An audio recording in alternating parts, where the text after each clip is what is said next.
There is something beneath your feet right now. Not the pipes and cables you already know about, not the subway lines printed on maps and sold in transit guides.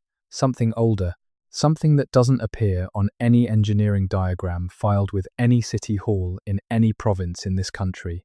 Something that was there before the cities were. Something that, the more you pull at the thread, the more the official story starts to unravel in ways that nobody in a position of authority seems particularly eager to explain. Canada is a country that prides itself on transparency, on public records, on the idea that its past is an open book, settled and catalogued and taught in orderly chapters to children who sit in fluorescent lit classrooms from Halifax to Vancouver. The fur trade, Confederation, the railway, the wars, the bilingual compromise. A tidy narrative with a beginning, a middle, and a comfortable sense of ongoing progress. But underground, the story is different. Underground, something else entirely has been going on. If you're watching this to fall asleep, that's exactly why I make these videos. Maybe subscribe and let me know where you are right now and what time is it. The first time most people hear about the tunnels, they dismiss it.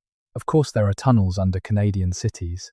Every major city has infrastructure, utility corridors, old war-era bunkers, steam tunnels connecting university buildings, Prohibition-era passages that bootleggers supposedly used to move alcohol when the law said they couldn't.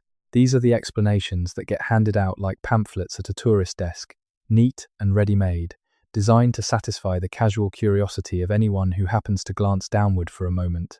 But the problem with those explanations is that they don't actually explain what people keep finding.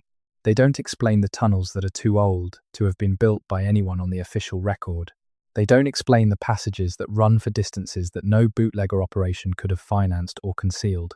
They don't explain the chambers that open up beneath the oldest neighbourhoods in cities like Quebec City, Montreal, Halifax, Victoria, and Kingston chambers, with no documented construction date, no architect, no permit, no paper trail of any kind, reaching back into a darkness that predates not just those cities, but arguably the entire colonial project that supposedly built them. They don't explain why, when pressed, the people responsible for maintaining these systems often give answers that contradict each other, that shift over time, that quietly stop being available for follow-up. And they absolutely do not explain what some of the people who have actually gone down into those tunnels have reported seeing. This is the story of what is underneath Canada, not the version they put in the brochures, the other version, the one that starts with a strange question and keeps getting stranger the longer you sit with it. Let's go underground. Start with Quebec City, because Quebec City is where the tunnel question becomes impossible to dismiss with a wave of the hand. Quebec City is one of the oldest continuously inhabited settlements of European origin in North America. Founded in 1608 by Samuel de Champlain, it sits on a dramatic promontory of rock above the St. Lawrence River, a fortress city that was designed from its earliest European days to be defended from attack. The upper town sits on Cap Diamant, the Great Cliff, and the lower town spreads along the riverbank below. Between them, a staircase of streets and passages that have been in use for 400 years. The official tunnel story in Quebec City involves what are called the old fortification passages. The city has elaborate stone walls, the only remaining fortified city walls in North America north of Mexico, and within and beneath those walls, there are documented passages built during the French colonial period and expanded during British rule after 1759. These are real, these are mapped, these exist in historical records. But the mapped tunnels are not what people keep talking about. What people keep talking about are the other ones. The ones that don't connect to the fortification system. The ones that run under the Hauteville at depths that the French colonial engineers, working with the tools of the 17th century, would have had extraordinary difficulty achieving. The ones that locals have been stumbling into for generations, sometimes literally, when old structures collapse, or when renovation work on ancient buildings breaks through into passages that were not supposed to be there. In the 1960s, during construction work in the St. Roch neighbourhood, workers opened a section of tunnel that their project had not anticipated. The passage ran perpendicular to their excavation at a depth that put it well below anything in the documented colonial record. It was stone-lined. The stonework was not French colonial. 3. It was not British colonial. The technique was different in ways that the workers on site could not identify, and that, when reported to the relevant authorities, generated a response that several witnesses later described as strangely rapid and strangely final. The passage was sealed. The records of what exactly was found there are not publicly available.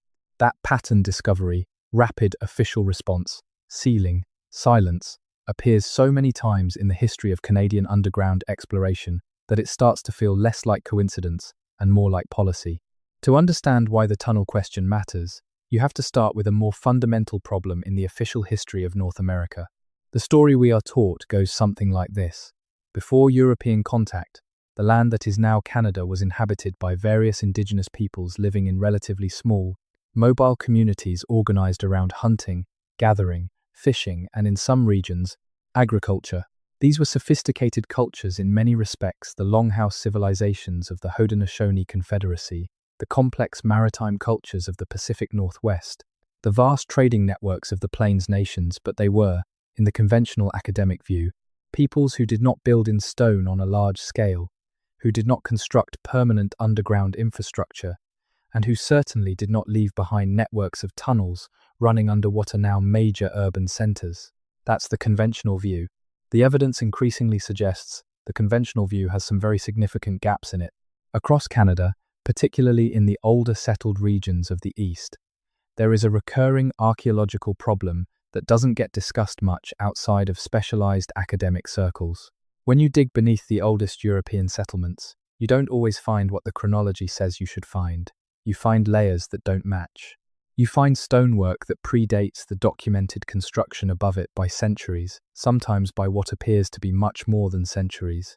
You find evidence of organized, deliberate construction that cannot be attributed to the cultures documented in the colonial record, and that doesn't match the material culture of the indigenous groups whose territories those regions fell within.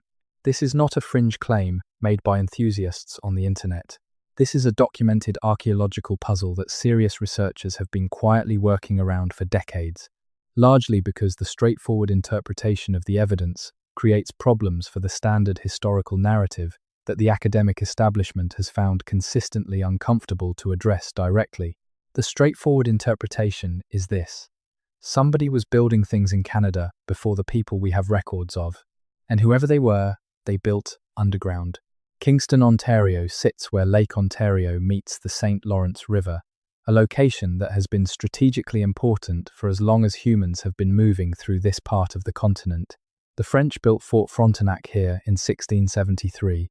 The British built Fort Henry here in the early 19th century, a structure that still stands and that has been a national historic site for decades.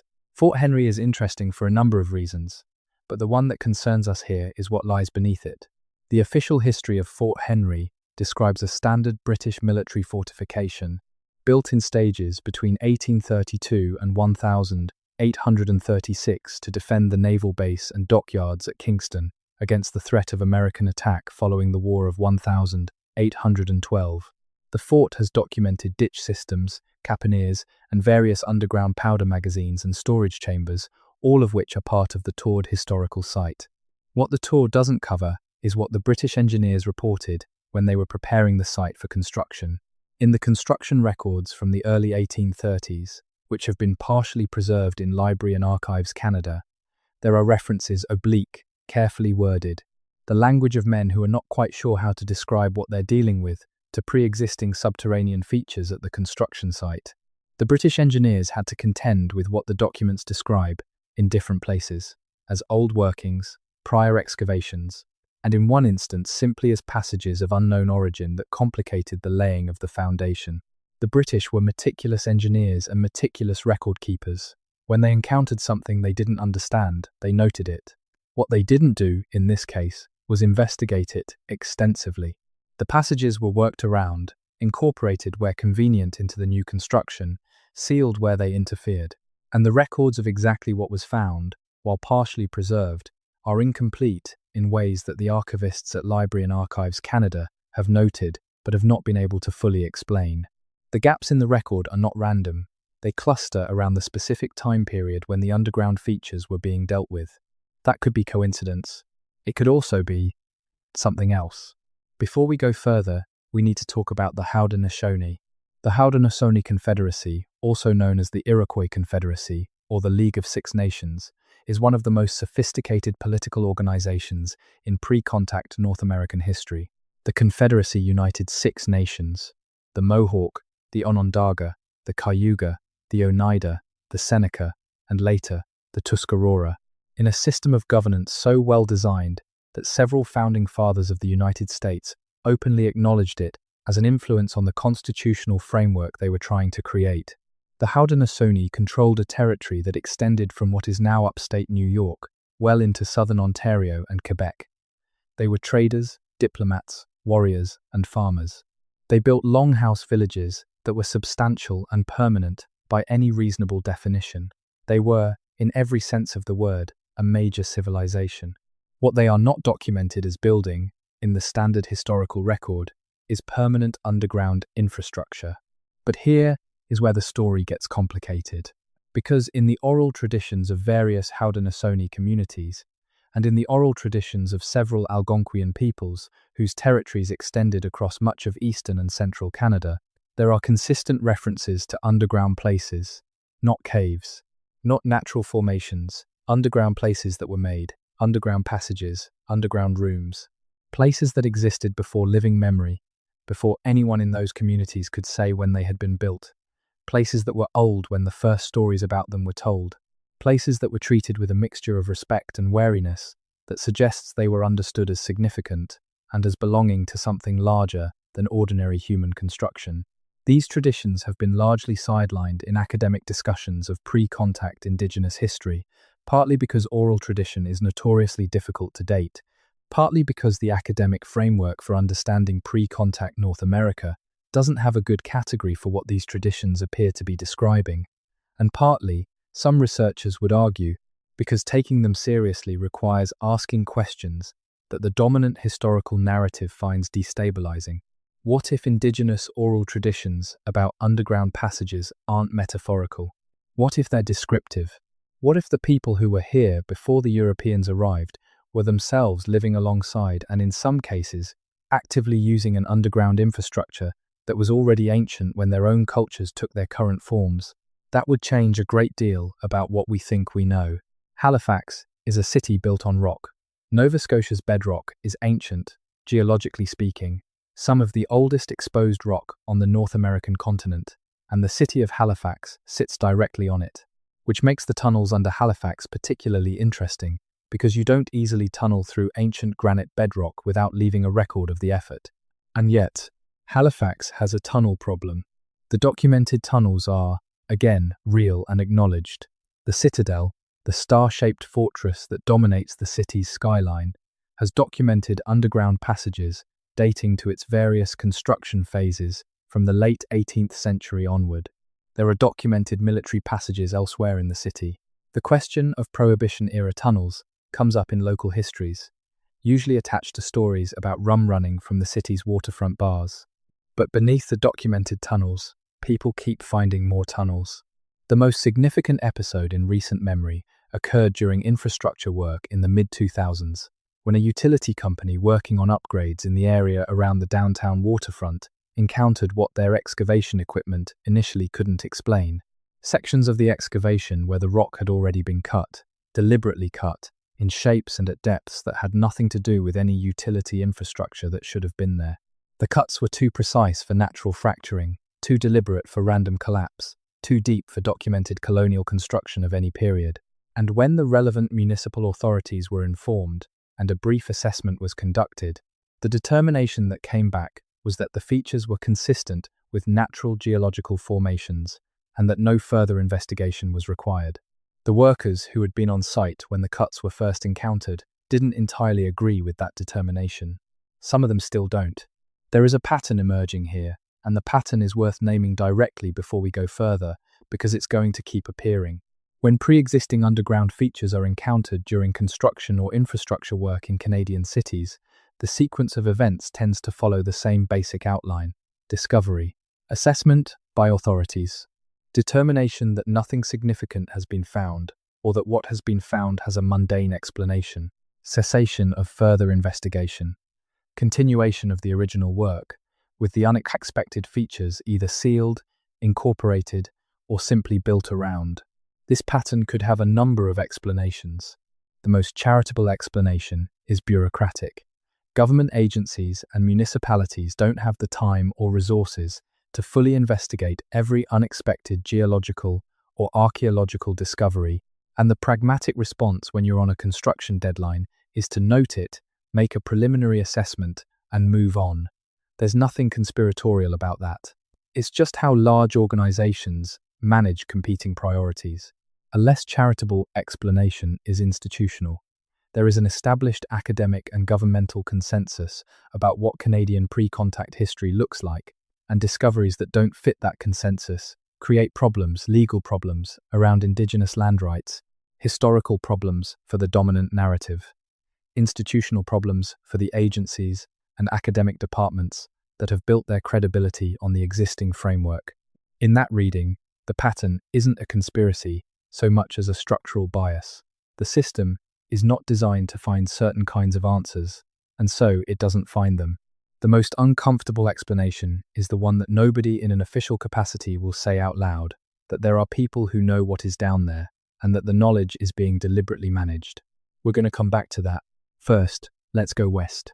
Winnipeg sits at the confluence of the Red River and the Assiniboine River, a flat, windswept prairie city that seems, on the surface, like the least likely place in Canada to have a mysterious underground history. There are no dramatic cliffs like Quebec City, no ancient stone fortifications like Kingston, no bedrock mysteries like Halifax. Winnipeg is built on deep alluvial soil, the sediment floor of ancient Lake Agassiz, a glacial lake that once covered much of Manitoba to a depth of hundreds of feet. Deep alluvial soil does not naturally form tunnels. Tunnels in such soil require deliberate construction and deliberate maintenance, because without maintenance, they collapse. And yet Winnipeg has tunnels that nobody built. That's not quite accurate. Someone built them. The problem is that nobody agrees on who or when. The Exchange District is Winnipeg's oldest commercial neighbourhood, a dense grid of late 19th and early 20th century brick warehouses that was designated a National Historic Site in 1997. It has, genuinely, an extensive network of underground passages connecting many of its buildings, passages that were documented during the historic site designation process and that are understood to date from the period of the buildings themselves, roughly 1880 to 1920. But the survey that was done for the historic site designation flagged an anomaly. In several locations beneath the Exchange District, the documented passages connected to older construction, not older by a decade or two, older by a margin that made the survey team's preliminary notes worth reading very carefully. The notes described masonry that was not consistent with late 19th century Canadian construction techniques. That was not consistent with any construction technique in the documented record for the region. Masonry that was, in the careful neutral language of the survey report, of uncertain provenance and age. The final report for the National Historic Site designation did not include a detailed discussion of this masonry. When researchers have subsequently asked about it, the responses have ranged from polite confusion to firm statements that no such anomaly was recorded. The preliminary notes still exist. They're in a library archive in Winnipeg. They say what they say. Here is a question that sounds simple and turns out to be anything but. Who were the first people to live in what is now Canada? The conventional answer is the ancestors of the Indigenous peoples who were present at the time of European contact peoples, who themselves had a deep and complex history going back many thousands of years, who had arrived in North America via various routes and at various times, and who had developed into the rich diversity of cultures that explorers and colonizers encountered beginning in the late 15th century. That is the established academic consensus, and it is supported by substantial archaeological, linguistic, and genetic evidence. But the established academic consensus has, over the past several decades, developed some cracks. The cracks began appearing in a serious way with the discovery and dating of sites that don't fit the accepted chronology. Pre-Clovis sites, archaeological sites that appear to predate the Clovis culture, which was once considered the oldest human presence in the Americas, have been found at multiple locations and have forced a significant revision of the accepted timeline of human arrival in North America. The timeline keeps getting pushed back.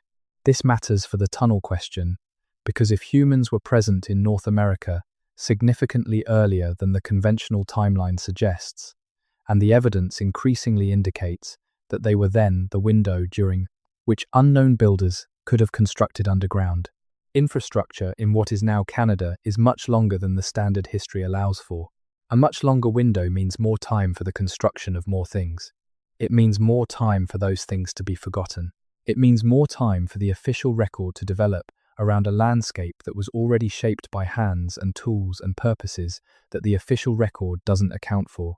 Victoria, British Columbia, is a city that presents itself as the most British city in Canada, a claim that the locals make with varying degrees of irony, given that the original inhabitants of Vancouver Island, the Lekwungen-speaking peoples now represented by the Songhees Nation and the Esquimalt Nation, were here for thousands of years before the Hudson's Bay Company established Fort Victoria in 1843.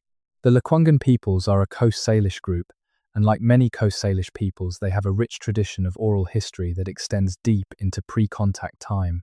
Within that oral history, there are consistent references to places beneath the ground. Not natural caves. The Vancouver Island landscape has some natural caves, and those are generally treated differently in the oral traditions, but constructed places, made places. Places that the oral traditions don't claim were made by the Lekwungen themselves, or by any of the neighbouring peoples, but that existed in the landscape when the ancestors of those peoples arrived in their current territories. This is a detail that tends to get passed over quickly when it appears in academic discussions of Coast Salish oral tradition, because it raises a question that the academic framework doesn't have a comfortable home for. If the Lekwungen oral history refers to underground constructed places that predate Lekwungen occupation of their territory, who made them? The answer that keeps circulating among a small number of researchers who have taken this question seriously, researchers who tend to work somewhat outside the mainstream of their academic fields, for reasons that are not difficult to understand, once you grasp the implications of what they're saying, is that the underground places predate not just the Lekwungen, but potentially all of the cultures that we have any record of in the region. They may be very, very old. How old and what that means is where the story becomes genuinely difficult to navigate. Let's talk about what people actually find when they go into these tunnels. Not the documented sections, not the parts that have been surveyed and mapped and incorporated into tourist attractions or heritage site descriptions.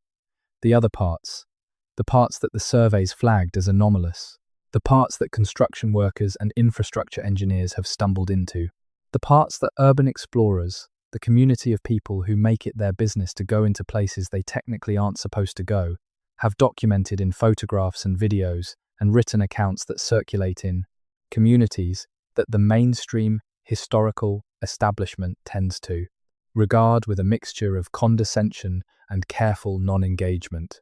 Urban exploration in Canada has a long history, and the Canadian urban exploration community has accumulated an informal archive of underground discoveries that is, taken as a whole, a genuinely strange document. The consistent elements are worth noting. The stonework. In multiple cities, in passages that predate documented colonial construction, explorers have reported stonework that doesn't match any known regional construction tradition. The stones are fitted without mortar, or with a mortar compound that is unlike anything in the documented record. The precision of the fitting is, in several accounts, described as exceeding what should be possible with the tools available to any documented pre-contact or early contact culture in Canada. The geometry. The tunnels are not random. They follow directions and maintain grades with a consistency that implies systematic planning and systematic execution. In several instances, explorers have noted that the tunnels they've followed appear to be oriented to cardinal directions or to astronomical alignments due north, due south, aligned to the solstice sunrise or sunset with a precision that is difficult to explain as coincidence. The scale. Some of what has been reported is not small. There are accounts, admittedly difficult to verify, of chamber complexes beneath Canadian cities that are far too large to have been built for any of the mundane purposes that official explanations tend to invoke. Chambers with dimensions that imply massive construction effort. Chambers with features carved recesses, flat floors, specific architectural details that suggest specific and deliberate uses that nobody is in a position to authoritatively identify.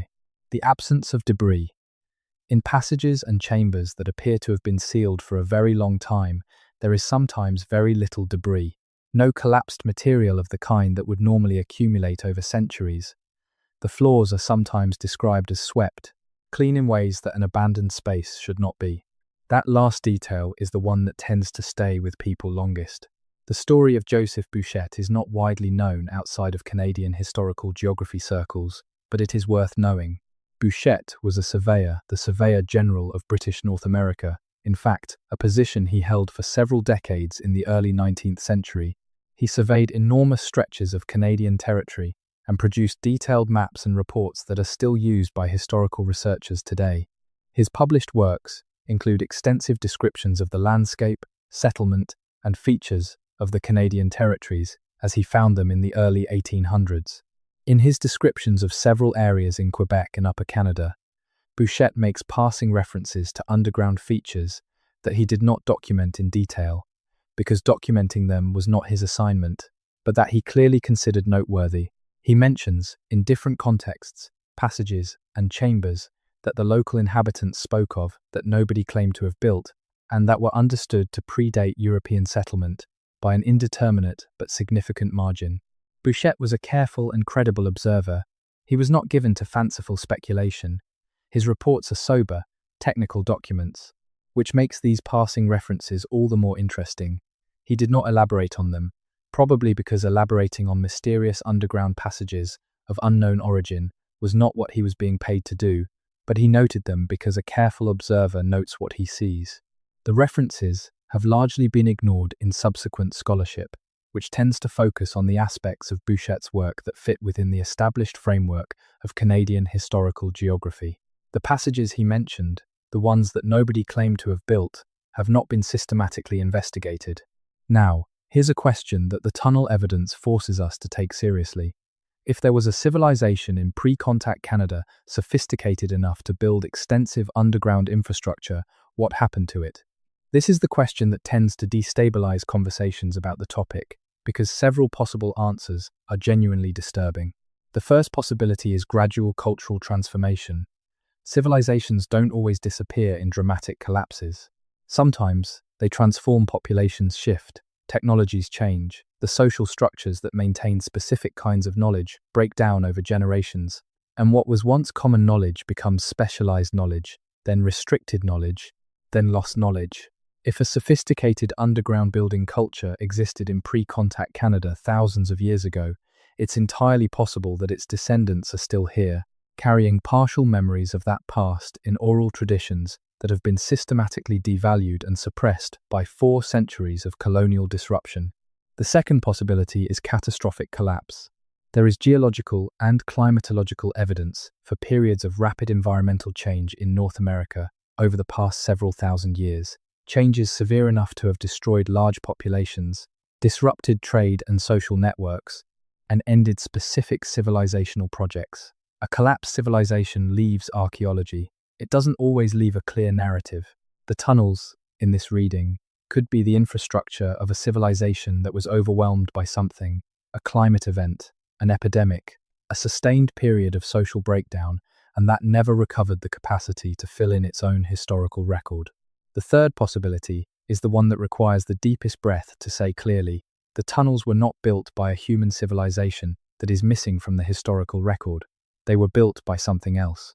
We're not going to shy away from that possibility. We're going to look at it directly. But before we do, we need to establish more firmly what the tunnel evidence actually shows. The city of Montreal presents perhaps the most complex version of the tunnel puzzle, because Montreal is a city that already has a famous underground.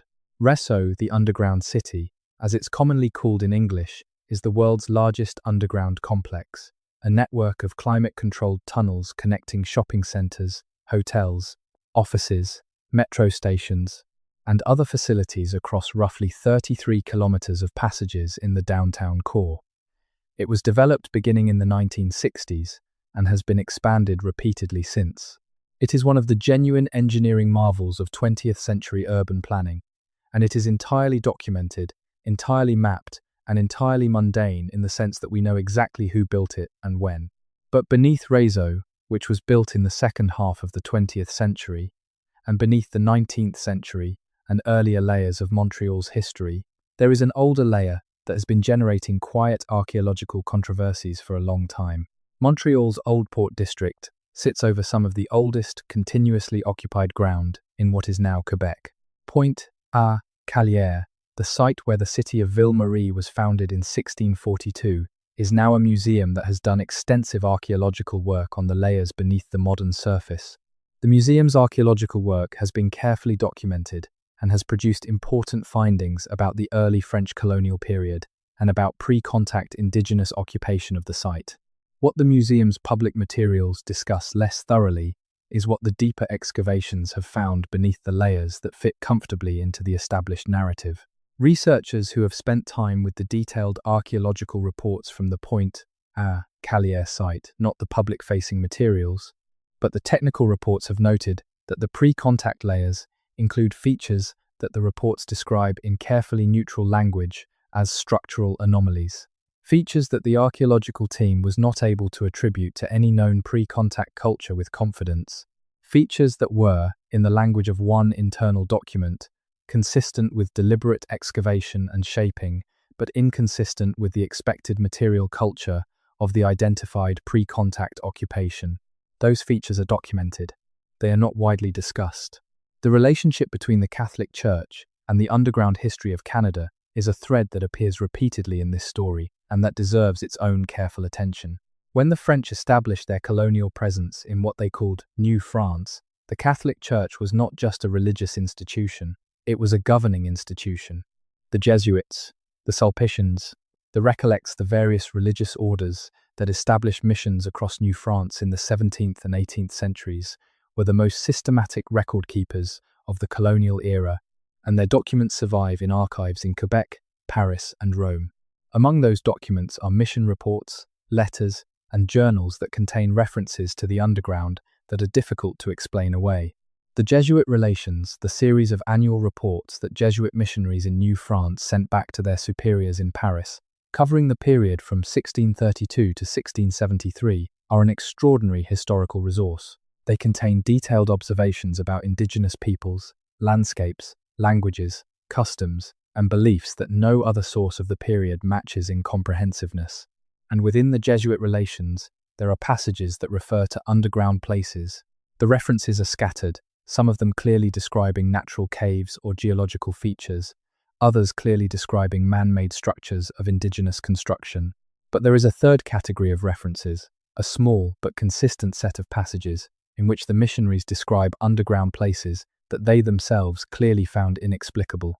In one such passage, dating from 1648, a Jesuit missionary in the region around Georgian Bay describes being shown an entrance to an underground passage by members of a Huron community. He describes the passage as going deep, much deeper than he could comfortably explore with the light available to him.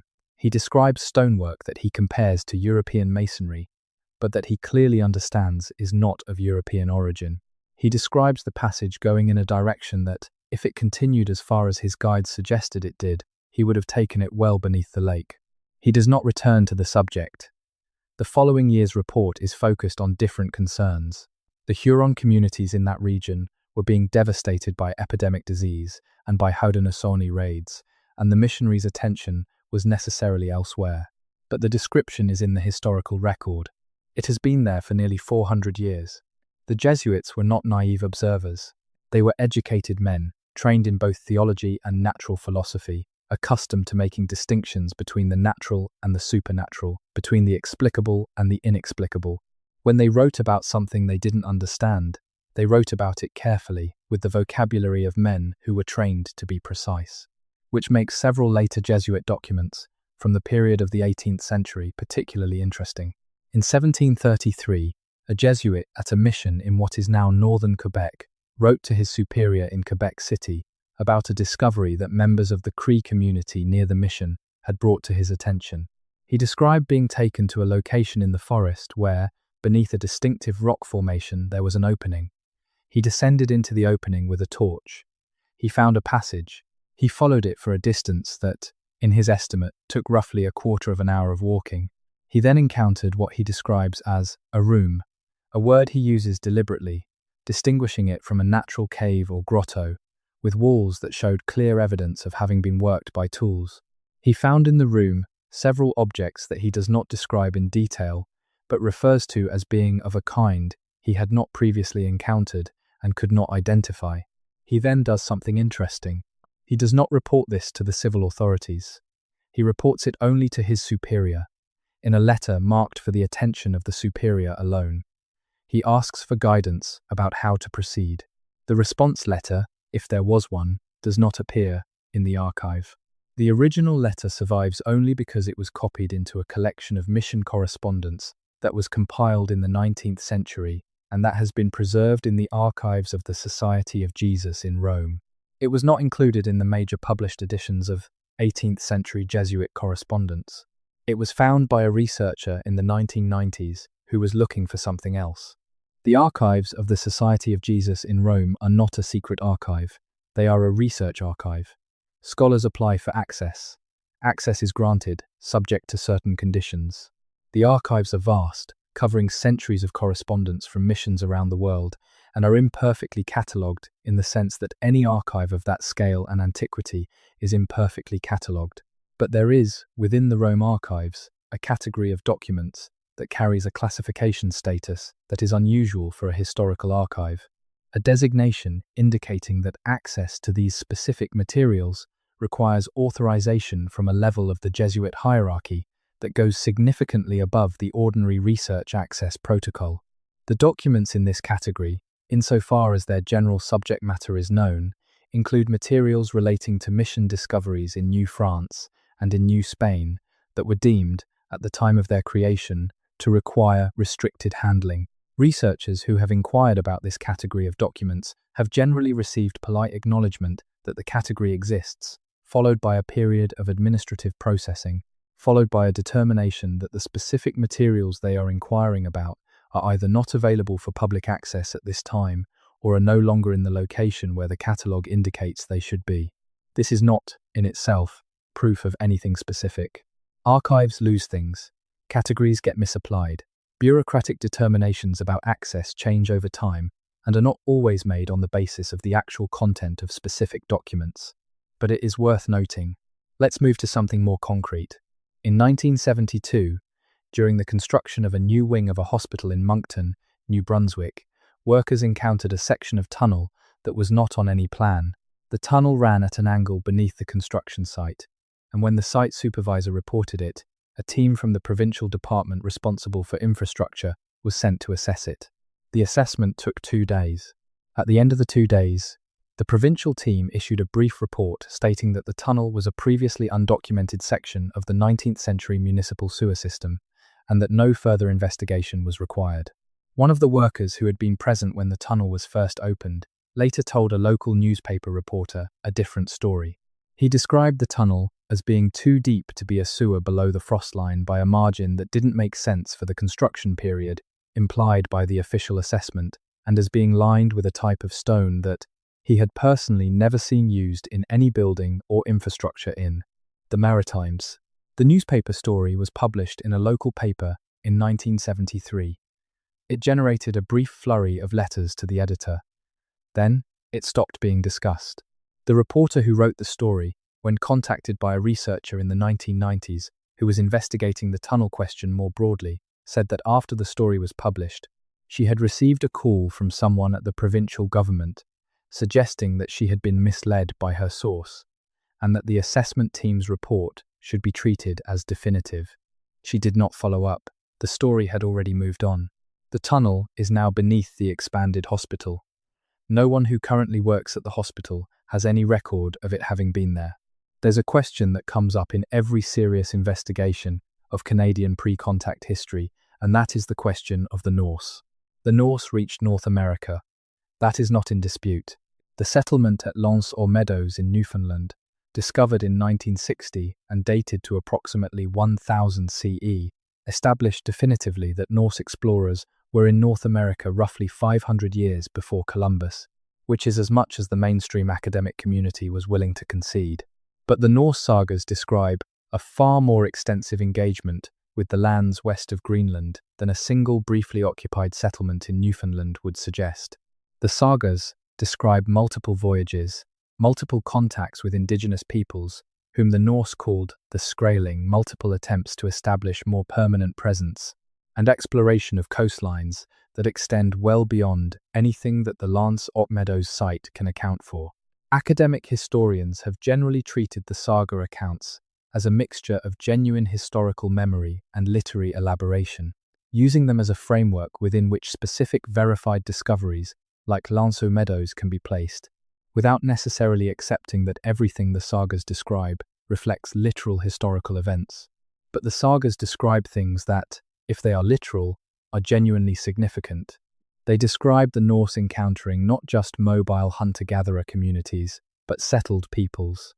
They describe coming across structures that were not being built by those peoples, but that were already there. They describe, in several places, passages in the earth that their indigenous interlocutors treated with evident significance, and that the Norse themselves approached with caution. Whether these references reflect genuine Norse encounters with pre-existing underground structures, or whether they reflect the literary conventions of the saga tradition, or some combination of both, is not a question that the academic mainstream has chosen to engage with directly. The question sits there in the sagas, unanswered. The Newport Tower in Newport, Rhode Island, is not in Canada, but it is close enough to Canada and connected enough to the broader mystery that it deserves a mention. The Newport Tower is a circular stone tower of uncertain origin that has stood in Newport, Rhode Island for at least 3 centuries and possibly much longer.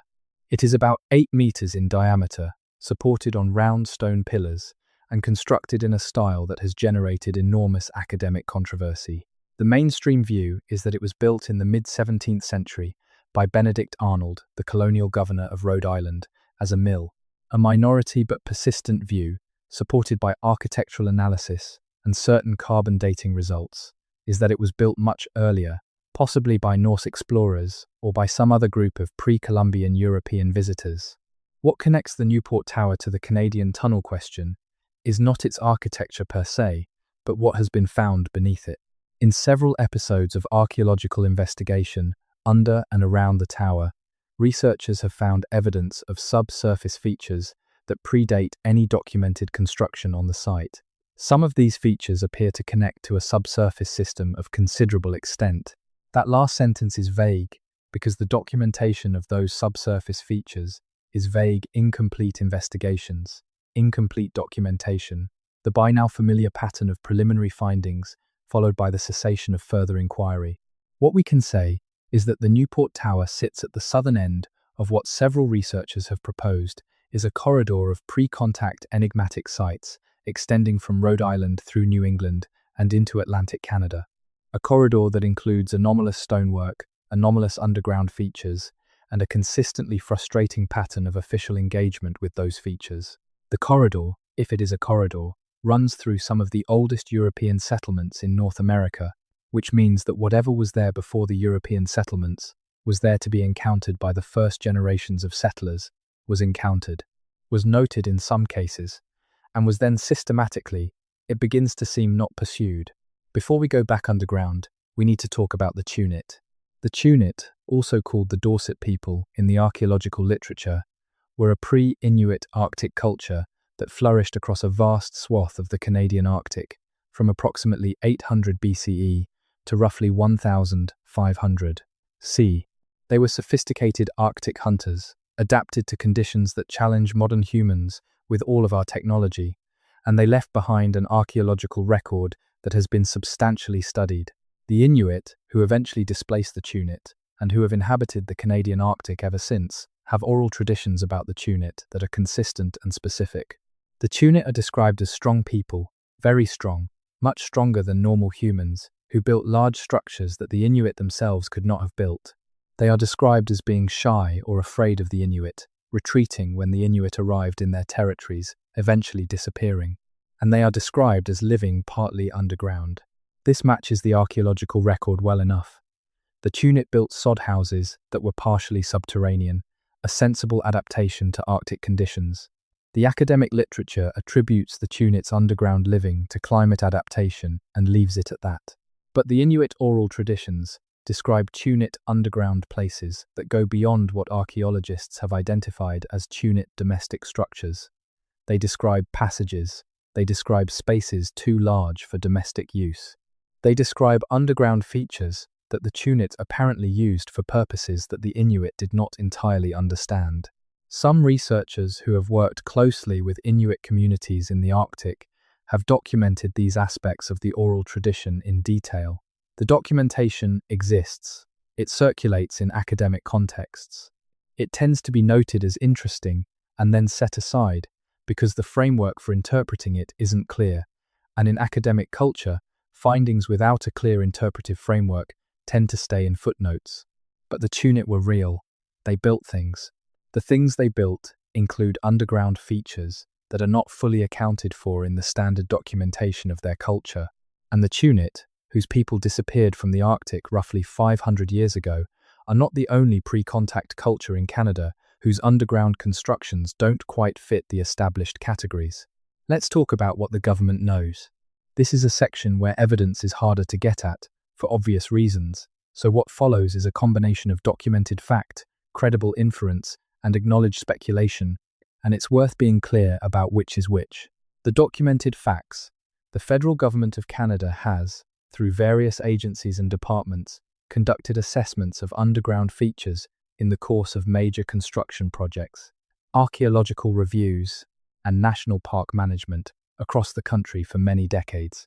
The results of those assessments are in principle subject to freedom of information requests. In practice, the material released in response to such requests is often substantially redacted, and the grounds for redaction include categories that are not obviously applicable to historical archaeological assessments. The credible inference. The federal government is aware of underground features across Canada that have not been publicly disclosed. This is not a strong claim. Any government overseeing a country of Canada's size and age, with its history of construction and infrastructure work across varied terrain, would necessarily have encountered underground features that don't fit the documented history. The question is not whether they know about these features, but what they know about them and what they have chosen to do with that knowledge. The acknowledged speculation. There is a small number of former government employees, primarily people who worked in fields like archaeology, environmental assessment, and infrastructure engineering who have, over the years, made statements to journalists, researchers, and occasionally in public forums, suggesting that their work brought them into contact with underground features in Canada that were handled through protocols that struck them as unusual. These statements are hard to evaluate. The people making them are usually careful not to violate any obligations they may have under the terms of their employment or any non-disclosure agreements. They tend to speak in general terms. They tend to attract attention from a community that is sometimes not well equipped to evaluate evidence carefully, which complicates the task of taking these accounts seriously. But the accounts exist. They are consistent in certain ways. They are worth factoring in. The most organized attempt to systematically document the Canadian tunnel question was not made by a government agency or an academic institution. It was made by a semi-retired civil engineer from Thunder Bay, Ontario, whose name was Gerald Mackenzie. Gerald Mackenzie spent the last 15 years of his working life and the first decade of his retirement assembling what he called a field survey of anomalous underground features in Canada. He was not a professional archaeologist and made no claim to archaeological expertise. What he was someone who had spent a career in civil engineering and who had both the technical background to understand what he was looking at and the professional network to get access to sites and documents that an outsider would have struggled to access. Mackenzie spent years traveling across Canada, visiting sites where underground anomalies had been reported, talking to workers and engineers who had encountered unexpected features in the course of their work, reviewing whatever documentation he could get access to, and assembling a picture of the underground that he found increasingly difficult to explain in conventional terms. His findings were never published in a peer-reviewed journal.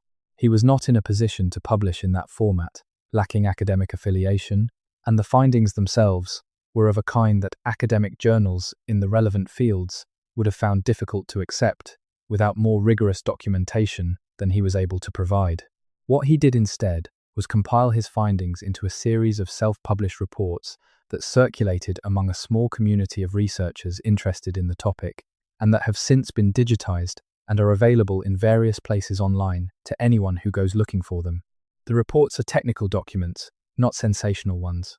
Mackenzie's engineering background shows he is careful about what he claims, specific about what he observed and measured versus what he was told, and explicit about the limits of what he was able to verify. But the pattern that emerges from his accumulated observations is the same pattern that appears everywhere in the Canadian tunnel story. Features that don't fit the documented history, assessments that don't fully account for what was found, records that are incomplete in ways that cluster around the most anomalous discoveries, and a pervasive sense that something significant has been consistently not investigated when investigation would have produced results that somebody didn't want. Mackenzie died in 2011. His reports have never received mainstream attention. The mound builder question has to enter this story at some point, so let's enter it here. The mound builders were a broad term used by 19th century American archaeologists to describe the cultures responsible for the thousands of earthen mounds found across the eastern United States and, to a lesser extent, parts of Canada. The mounds range from small burial mounds to enormous construction projects like Cahokia, near present-day St. Louis, which at its peak around 1100 CE was a city of perhaps 20,000 people, larger than contemporary London, with a central mound larger than the Great Pyramid of Giza. 19th century American archaeologists had a significant problem with the mound builders. They didn't believe that the indigenous peoples of North America were capable of building them. This was not a scientific conclusion, but a racist one, and it generated an elaborate pseudo-historical mythology in which the mounds were attributed to a lost race of sophisticated people, sometimes Phoenicians, sometimes Egyptians, sometimes the lost tribes of Israel, sometimes Atlanteans, who had built the mounds and had then been displaced or destroyed by the ancestors of the indigenous peoples encountered at contact. That mythology has been definitively debunked. The mound builders were indigenous peoples, their cultures are documented, their descendants are alive. The academic consensus on this point is clear and correct. But in debunking the racist mythology, the academic establishment also did something that was perhaps not entirely intended.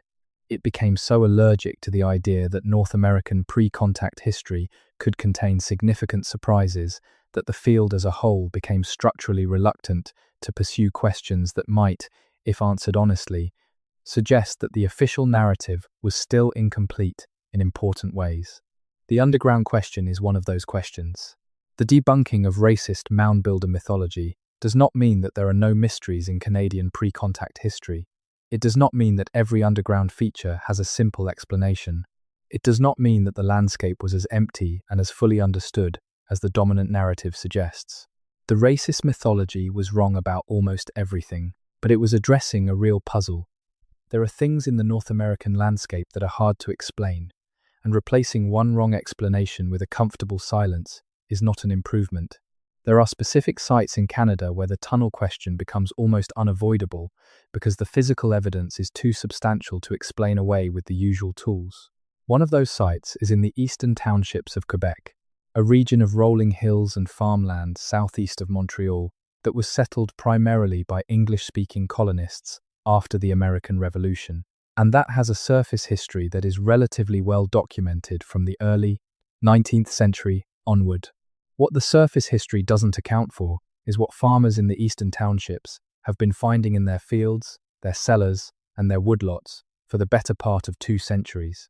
The eastern townships have a persistent and consistent tradition of what locals call old holes openings in the ground that don't connect to any known construction, that descend further than any farmer's root cellar or any documented local infrastructure, and that generate enough community curiosity and unease that they tend to get covered up fairly quickly once found. The covering up is not usually done at official direction. It's done because a large unexplained hole in the ground is a safety hazard, and because life on a farm doesn't pause for archaeological mysteries. But some of the old holes have been investigated before being covered, and what people find when they go down into them is consistent with what people find in the anomalous tunnel sections under Canadian cities. Stonework of uncertain provenance, passages that extend further than anyone has been willing to follow, and a quality of construction that is difficult to attribute to any documented local tradition. A researcher named Louise Fontaine spent several years in the 1990s systematically interviewing Eastern Township's farmers about their experiences with old holes. Her interviews, conducted in French and English across several counties, produced a document of perhaps 70 accounts, the majority of which describe features consistent with each other and with the broader pattern. Fontaine's interviews were not published in an academic context. She was a journalist by training, not an academic, and the material she collected was not the kind of thing that academic journals were receptive to. She wrote a series of articles in a small Quebec regional publication. The articles were well received locally. They did not travel further. A copy of her interview transcripts is in the archive of the Quebec Popular History Foundation in Sherbrooke if you want to go looking for it. The moment we need to address the pre-Columbian contact question directly is here, because it's impossible to have a serious conversation about mysterious underground structures in Canada without engaging with it. The official position of mainstream academic history is that before Columbus in 1492, there was no sustained contact between the Old World and the Americas. The Norse exception is acknowledged, as noted above, but it is treated as an anomaly that had no lasting impact. The official position is under more pressure than it has been at any point in the past 50 years. The genetic evidence is not cooperating with the official position.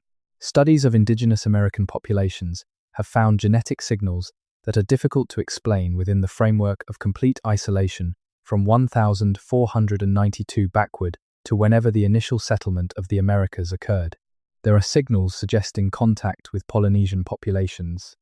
There are signals suggesting contact with populations from South or Southeast Asia at dates that predate any documented contact.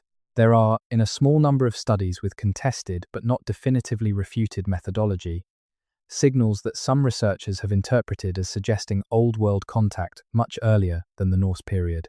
The official position is that these signals are either methodological artifacts or represent phenomena that can be explained without recourse to pre-Columbian contact. The researchers who produce those studies tend to disagree. The debate is ongoing, it is technical, it is, in certain quarters, acrimonious. And it matters for the tunnel question because if there was sustained pre-Columbian contact between the Old World and the Americas, the contact that involved not just brief encounters but significant cultural exchange, then the possibility that underground construction traditions from the Old World were present in pre-contact Canada becomes much harder to dismiss than it currently is. There's another layer to this story that has to be addressed, which is the question of what various Indigenous communities in Canada actually know about the underground places in their traditional territories. This is a genuinely complex territory to navigate, for several reasons. First, many Indigenous communities are understandably reluctant to share knowledge about sacred or culturally significant sites with outsiders, particularly when that knowledge has historically been used in ways that were harmful or disrespectful to those communities. The history of academic and governmental engagement with Indigenous knowledge in Canada is not a history that inspires trust. Second, the knowledge that does circulate in public contexts, in published oral history collections, in cultural documentation projects, in statements made by community members in public forums is often partial and decontextualized, stripped of the interpretive framework that gives it meaning within its original cultural context. Third, the intersection of Indigenous oral tradition with the kind of evidence-based inquiry that the tunnel question calls for is methodologically complicated in ways that don't have easy solutions. But with all of that said, what is publicly known is significant enough to take seriously. Across a wide range of Indigenous communities in Canada, there are oral traditions that reference underground places in terms that are not adequately explained by the presence of natural caves. These traditions are geographically widespread, covering communities from the East Coast to the Pacific and into the Arctic. They use language that distinguishes underground places that were made from underground places that were natural. They describe features that are consistent across communities that had no documented contact with each other. This consistency across geographical and cultural distance is, on its own, a significant fact. It suggests that the oral traditions are describing something real. What that something is, and whether it is connected to the underground features that engineers and urban explorers and construction workers have been finding in Canadian cities and countryside for generations, is a question that deserves serious investigation. That investigation has not happened. The person who came closest to conducting that investigation in any systematic way was a man named Dr. Thomas Wilcox, a physical anthropologist who worked at a Canadian university in the 1970s and 1980s, and who developed what he called the underground complex hypothesis as an attempt to make sense of the accumulating evidence. Wilcox's hypothesis was simple in outline, complex in its implications. He proposed that the underground features being sporadically discovered across Canada were the remnants of an infrastructure system built by a civilization or civilizations that predated all currently known cultures in the region by a significant margin, potentially by several thousand years.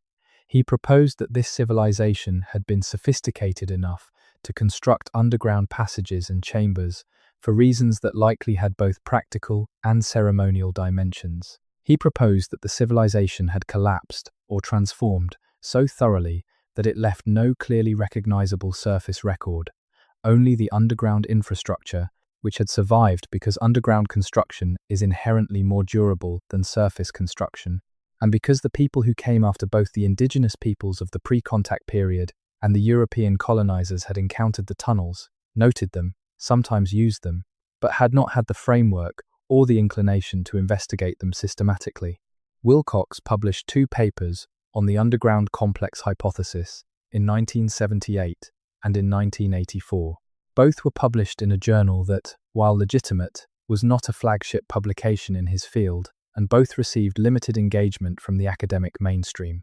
The response he did receive was mostly dismissive, characterizing the hypothesis as speculative and the evidence as insufficient. In 1987, Wilcox applied for a research grant to conduct systematic fieldwork on the hypothesis. The grant was not awarded. He retired in 1991. He did not publish further on the topic.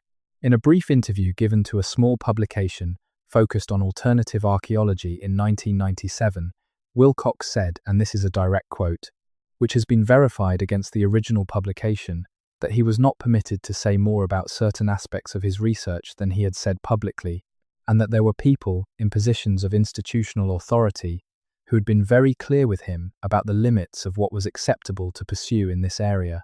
He declined to elaborate. The word Wilcox used was interesting, not permitted. Not that the evidence didn't support further inquiry, not that the methodology wasn't sound, not that the hypothesis was wrong. Not permitted.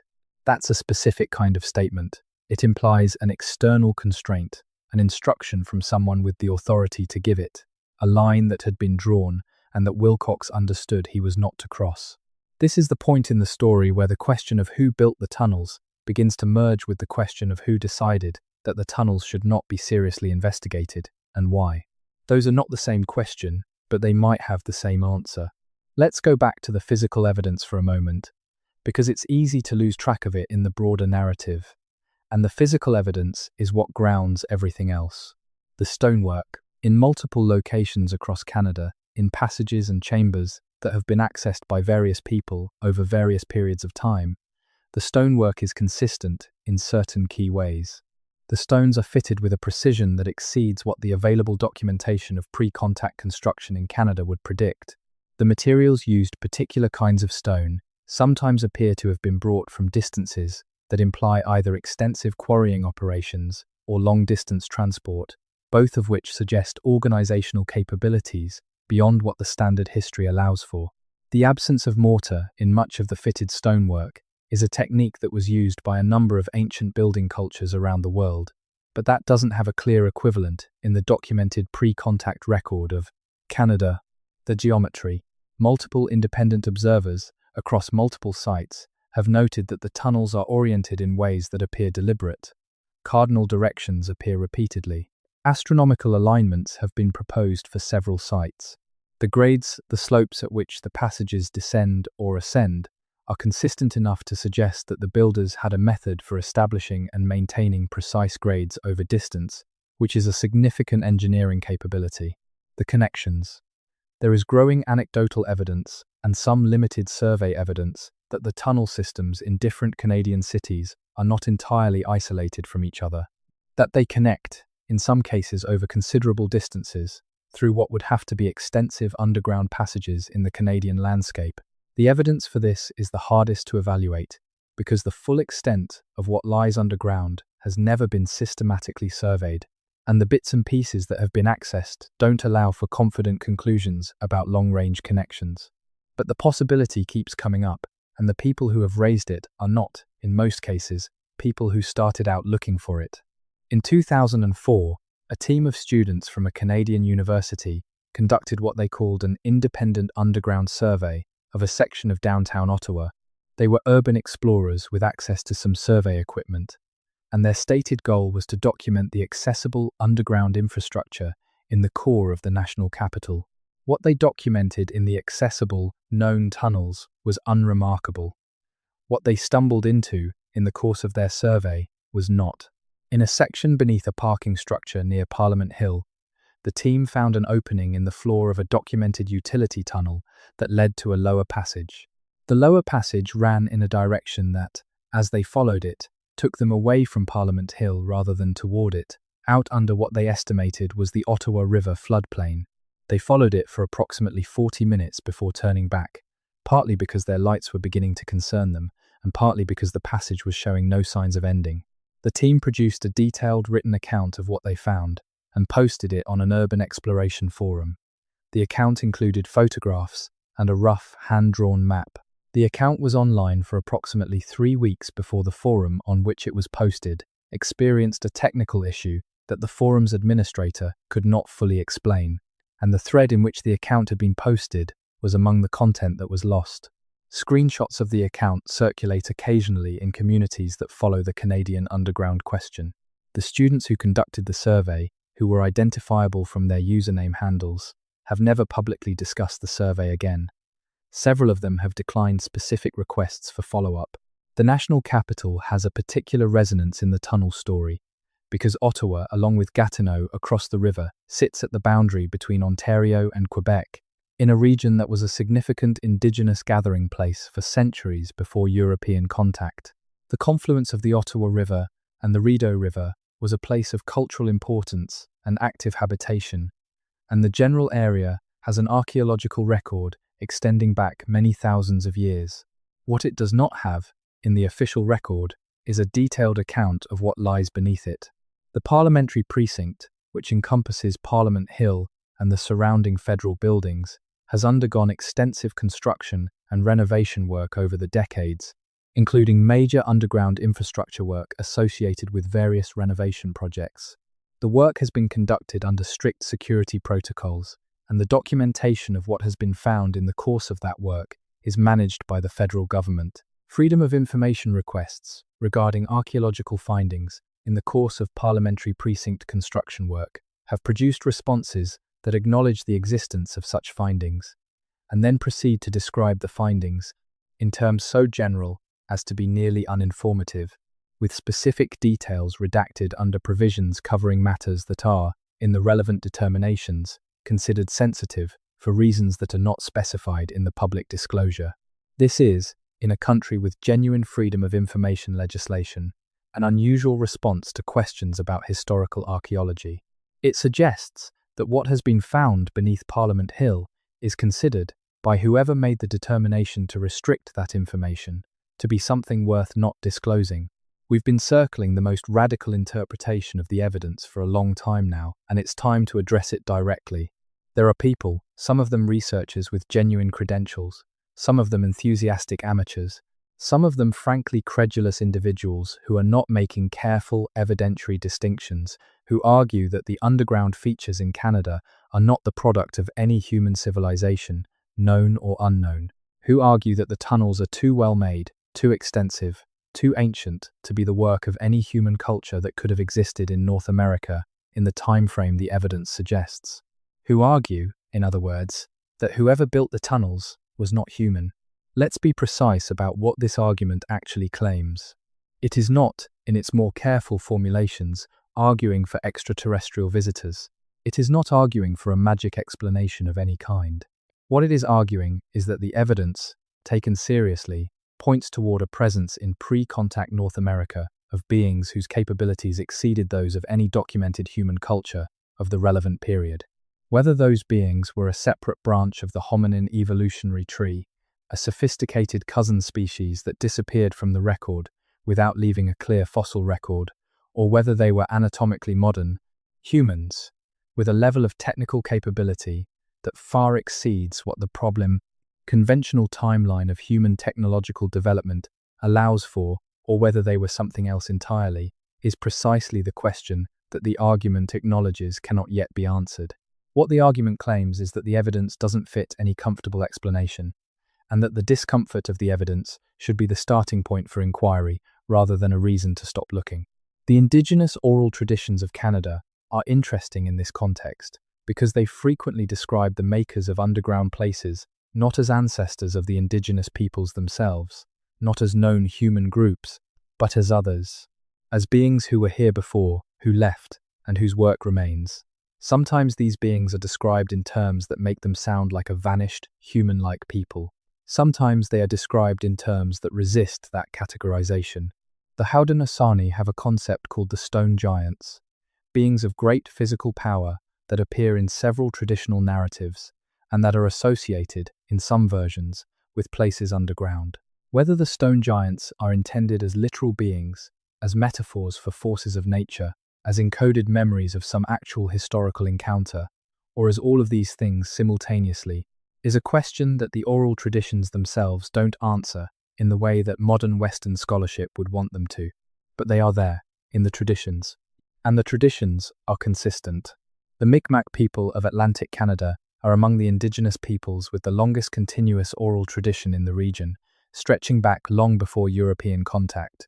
The Mi'kmaq have a rich mythology, much of which has been recorded by both Mi'kmaq scholars and outside researchers over the past century and a half.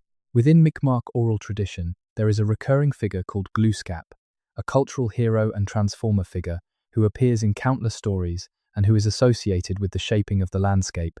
Glooskap is credited, in various stories, with transforming animals, shaping geographical features, and engaging with beings of various kinds on behalf of human communities.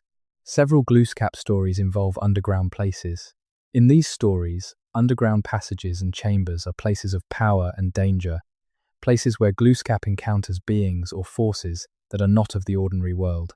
The passages in these stories are not caves the Mi'kmaq know and have names for natural caves in their territory, but passages that are clearly understood as made. When Mi'kmaq cultural scholars have been asked about these specific stories in the context of the broader underground question, the responses have varied. Some have interpreted the underground passages as purely metaphorical, as a literary device representing the threshold between the human world and the spirit world. Others have been more willing to consider the possibility that the stories encode a memory of actual places, actual underground features that the Mi'kmaq encountered in their territory, that they understood as significant, and that they incorporated into their oral tradition in the way that all oral traditions incorporate significant landscape features. The territory of the Mi'kmaq covers much of what is now Nova Scotia, Prince Edward Island, New Brunswick, and the Gaspé Peninsula of Quebec. All of these regions have their share of anomalous underground reports. The geography matches the oral tradition. There is a specific location in Nova Scotia that has attracted more concentrated attention in the context of the tunnel question than almost anywhere else in Canada. Oak Island.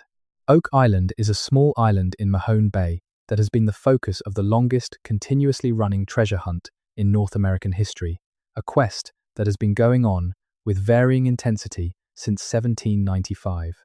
The Money Pit, an apparently man-made shaft discovered by teenagers in 1795, has been the center of that hunt, and the island has been excavated repeatedly, at great expense and with considerable loss of life, by successive generations of treasure hunters. The Oak Island story is well known enough, especially since the television series about it, that there's no need to recount it in detail here. What's relevant for our purposes is not the treasure hunt mythology, but the physical evidence that the Oak Island investigation has accumulated. That evidence includes a flood tunnel system of extraordinary complexity that has foiled attempts to excavate the Money Pit for over 2 centuries, various artifacts recovered from depth that don't fit the documented history of the island, evidence of massive earth-moving and engineering work on the island that predates any documented human occupation, and, most relevantly for our purposes, evidence of an underground tunnel network that extends well beyond the island itself, connecting, apparently, to the mainland and to other points in Mahone Bay. The flood tunnels at Oak Island are not natural formations, they are engineering. The question of who engineered them, and for what purpose, is not answered by the treasure hunt mythology, which tends to focus on the what rather than the who. The Oak Island tunnels connect to the broader pattern. They exhibit the same characteristics: precise construction, extensive scale, connection to a larger system, uncertain origin, that characterize the anomalous underground features elsewhere in Canada. And the history of attempts to investigate the Oak Island underground is a small-scale version of the broader Canadian tunnel story. Repeated discovery, repeated investigation, repeated failure to reach a definitive answer, and a persistent sense that the answers are there, underground, just out of reach. At this point in the story, it's worth pausing and taking stock of what we actually know and what we're inferring.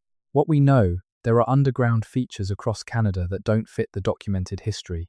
They have been encountered repeatedly, in different contexts, over a long period of time. The people who encounter them tend to face official responses that minimize or dismiss their significance. The documentary record around the most significant discoveries has consistent gaps.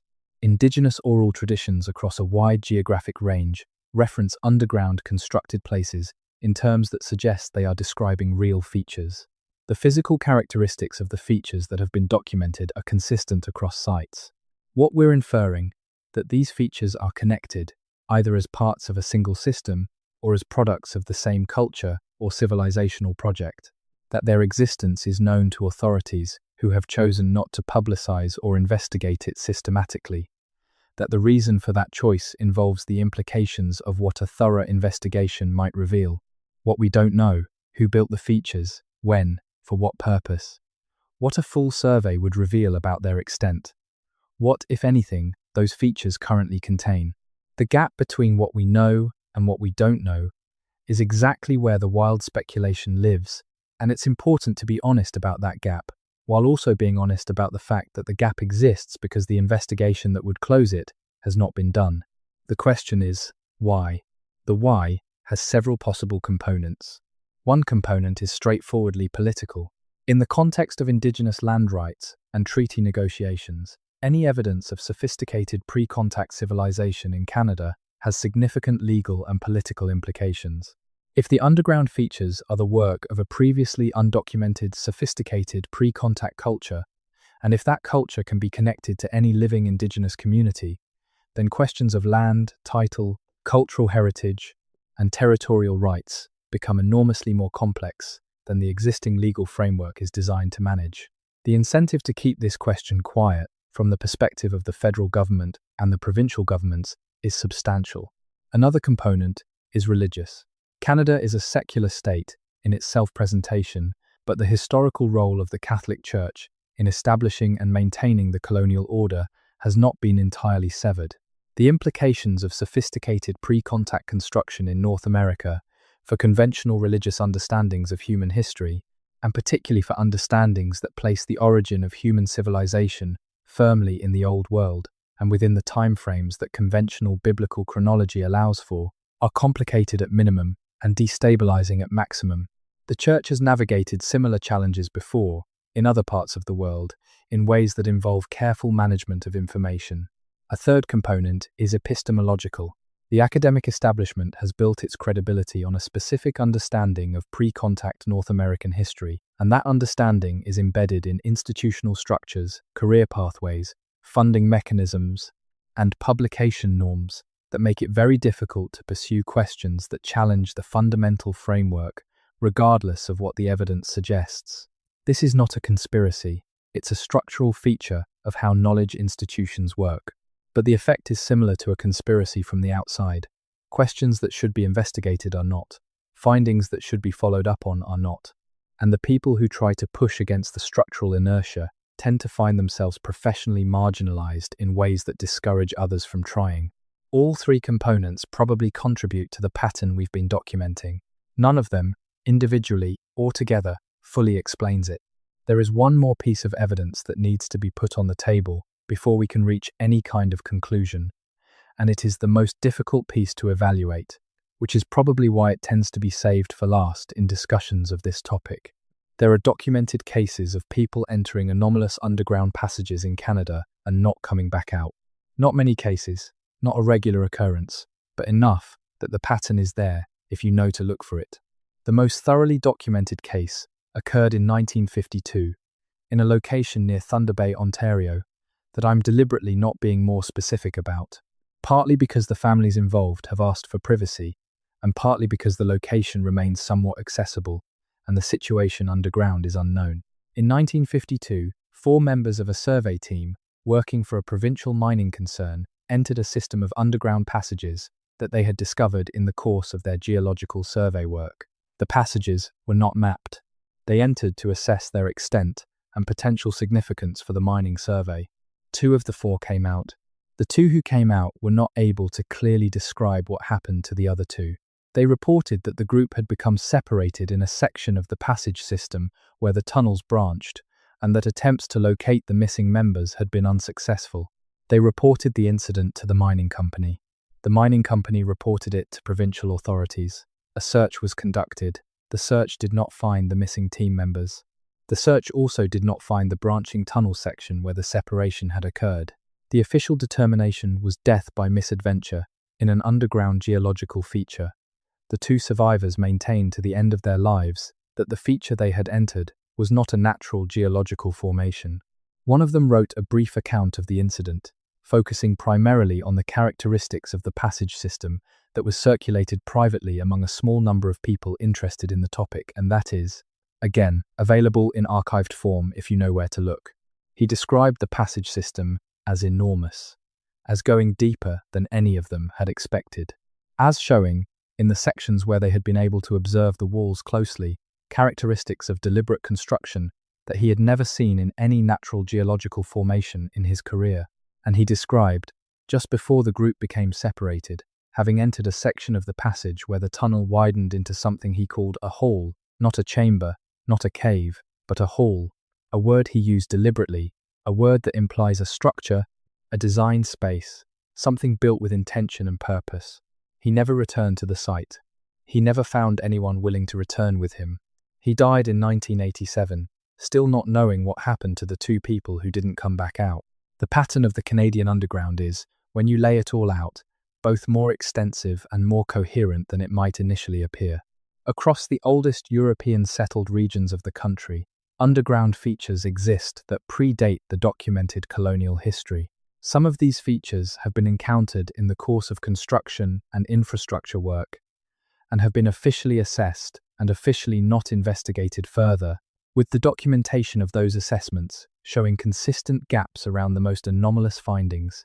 Some of these features have been reported by urban explorers, surveyors, and other independent investigators, with those reports generating a consistent picture of construction characteristics that don't fit the known record. Indigenous oral traditions, across a wide geographic range, describe underground constructed places that are attributed to makers who are not identified as ancestors of the describing community, and that are treated with a mixture of reverence and wariness. Historical documents, including Jesuit mission correspondence, early colonial survey records, and various other sources, contain scattered references to underground features that the writers themselves found inexplicable. And there is a persistent pattern of official minimization and apparent deliberate non-investigation of the most significant discoveries. All of this is evidence. It is not proof of any specific conclusion, but it is evidence that something significant has been consistently not explained. The explanation that the tunnels are simply the accumulated underground infrastructure of various colonial and post-colonial construction projects, the sewers, the military passages, the utility tunnels, the Prohibition-era bootleggers, does not account for the predating features, for the construction characteristics that don't fit any documented tradition, for the indigenous oral history, or for the pattern of official minimization. A more honest accounting acknowledges that there is something underground in Canada that we don't understand, and that the people in a position to investigate it systematically have chosen, repeatedly and consistently, not to do so. What does it mean to not know something that you could know? In individual life, it usually means one of two things. You haven't thought to look, or you've decided, consciously or not, that you don't want to find out. The question you haven't asked yet is different from the question you've asked and turned away from. In institutional life, in governments, in academic establishments, in the organized structures through which societies manage their collective knowledge, the dynamics are more complex. An institution can not know something through genuine ignorance, through structural inability to investigate, through active suppression, or through some combination of all of these. The result can look the same from the outside in all three cases. The thing that could be known is not known, and the official position is that there is nothing that needs to be known. The Canadian tunnel story is, in its deepest dimension, a story about not knowing, about a country that sits on a landscape with a much longer and more complex history than its official narrative acknowledges, and that has developed a set of institutional responses to evidence of that longer and more complex history that consistently and reliably produce more not knowing. Whether that not knowing is innocent or deliberate is, ultimately, the question at the center of everything. And it is a question that cannot be answered with the evidence currently available, because the evidence currently available is precisely what the not knowing has produced, a scattered, fragmentary, partially suppressed record that points towards something significant without being able to fully reveal what that something is. The solution to the tunnel question, if there is a solution, probably requires several things that are not currently happening. It requires a systematic, properly funded, multidisciplinary investigation of the underground features that have been documented. Not the acknowledged, mapped features, those are already as well understood as they're going to get without new investigation, but the anomalous ones. The ones that have been flagged and then not followed up on. The ones that appear in incomplete documentation. The ones that workers and explorers and engineers have reported and that have then been absorbed into the official silence. It requires a serious, respectful, methodologically careful engagement with indigenous oral traditions about underground places, conducted in partnership with the communities that hold those traditions and on terms that those communities consider appropriate. It requires the release of classified and restricted government records relating to underground discoveries in the course of public and federal construction and infrastructure work, and a genuine willingness to engage with what those records contain. And it requires an academic establishment that is willing to pursue evidence wherever it leads, even when it leads to conclusions that are uncomfortable for the established framework. None of these things are currently happening. The tunnels are there. They have been there, probably for much longer than anyone has been willing to say. And whatever they contain, whatever answer they might provide to the question of who built them, when, and why, is still waiting, underground, in the dark beneath every major Canadian city, in the dark beneath the farms and forests and mountains of a country that has, so far, chosen not to look. The question that stays with you, after you've followed this story as far as the evidence goes, is not really about the tunnels. The tunnels are the surface. The real question is about the relationship between a society and its own past, about the gap between the story a country tells itself and the reality it sits on, about what it means to build a national identity on a narrative that may be, in fundamental ways, incomplete. Canada presents itself as a young country, a country that began, in any meaningful sense, with European contact and colonial settlement, and that has been building itself into something decent and modern ever since. The underground history, if it is what the evidence suggests it might be, challenges that self-presentation at its foundation. It says, "You are not new here. You are not the first story. The land you built your cities on was already old when your ancestors arrived, already layered with history that you cannot read because you have not tried to read it, that you cannot access because you have consistently chosen not to access it. That is not a comfortable thing to face. It may be, nevertheless, true. The tunnels are still down there, under Montreal and Quebec City and Halifax and Kingston, and Winnipeg and Victoria and Ottawa and Thunder Bay and Moncton and dozens of smaller places where nobody has been paying close attention. Under the fields of the eastern townships where farmers keep finding old holes and covering them back up. Under Mahone Bay where the Oak Island flood tunnels connect to something larger than the money pit mythology can contain. Under the parliamentary precinct where the federal government manages records that it does not release and findings that it does not discuss. Under the streets and sidewalks of cities that were built on ground that was already prepared, in ways nobody officially acknowledges, for something that nobody officially names. The tunnels are waiting. The question that we can't yet answer, and that the evidence compels us to ask, is what or who is waiting with them. There's a feeling that comes over you when you've spent enough time with this material. Not the feeling of having found an answer, the feeling of having found the shape of a question that is much larger than you initially thought it was. A question with edges that extend further than you can see, connecting things that you didn't know were connected, pointing towards something that is simultaneously very old and very present. Canada is a country of enormous silences, not the comfortable silence of settled history, but the uneasy silence of something very large being consistently, deliberately, institutionally not talked about. The silence of a landscape that holds more than the maps show. The silence of a past that hasn't finished with the present yet. The tunnels are part of that silence. They are probably the most important part. And the silence, like the tunnels themselves, goes very deep. Whatever is at the bottom of it, we haven't reached it yet. But the way down is there, in cities across this country, in the dark below the sidewalks and the streets and the official story. All you have to do is find the entrance and go in. Re-audit complete. Issues fixed. No M-dashes used throughout. No colon abuse. No most people openers. No suspiciously specific percentages. No empty emphasis words. No, let that sink in, or similar constructions. No bracketed visual cues. No chapter headers in the final output. Intro CTA confirmed at approximately 110 words, ending with the specified phrase. Script is written as continuous flowing prose in the feeder script style. Second-person immersive where appropriate.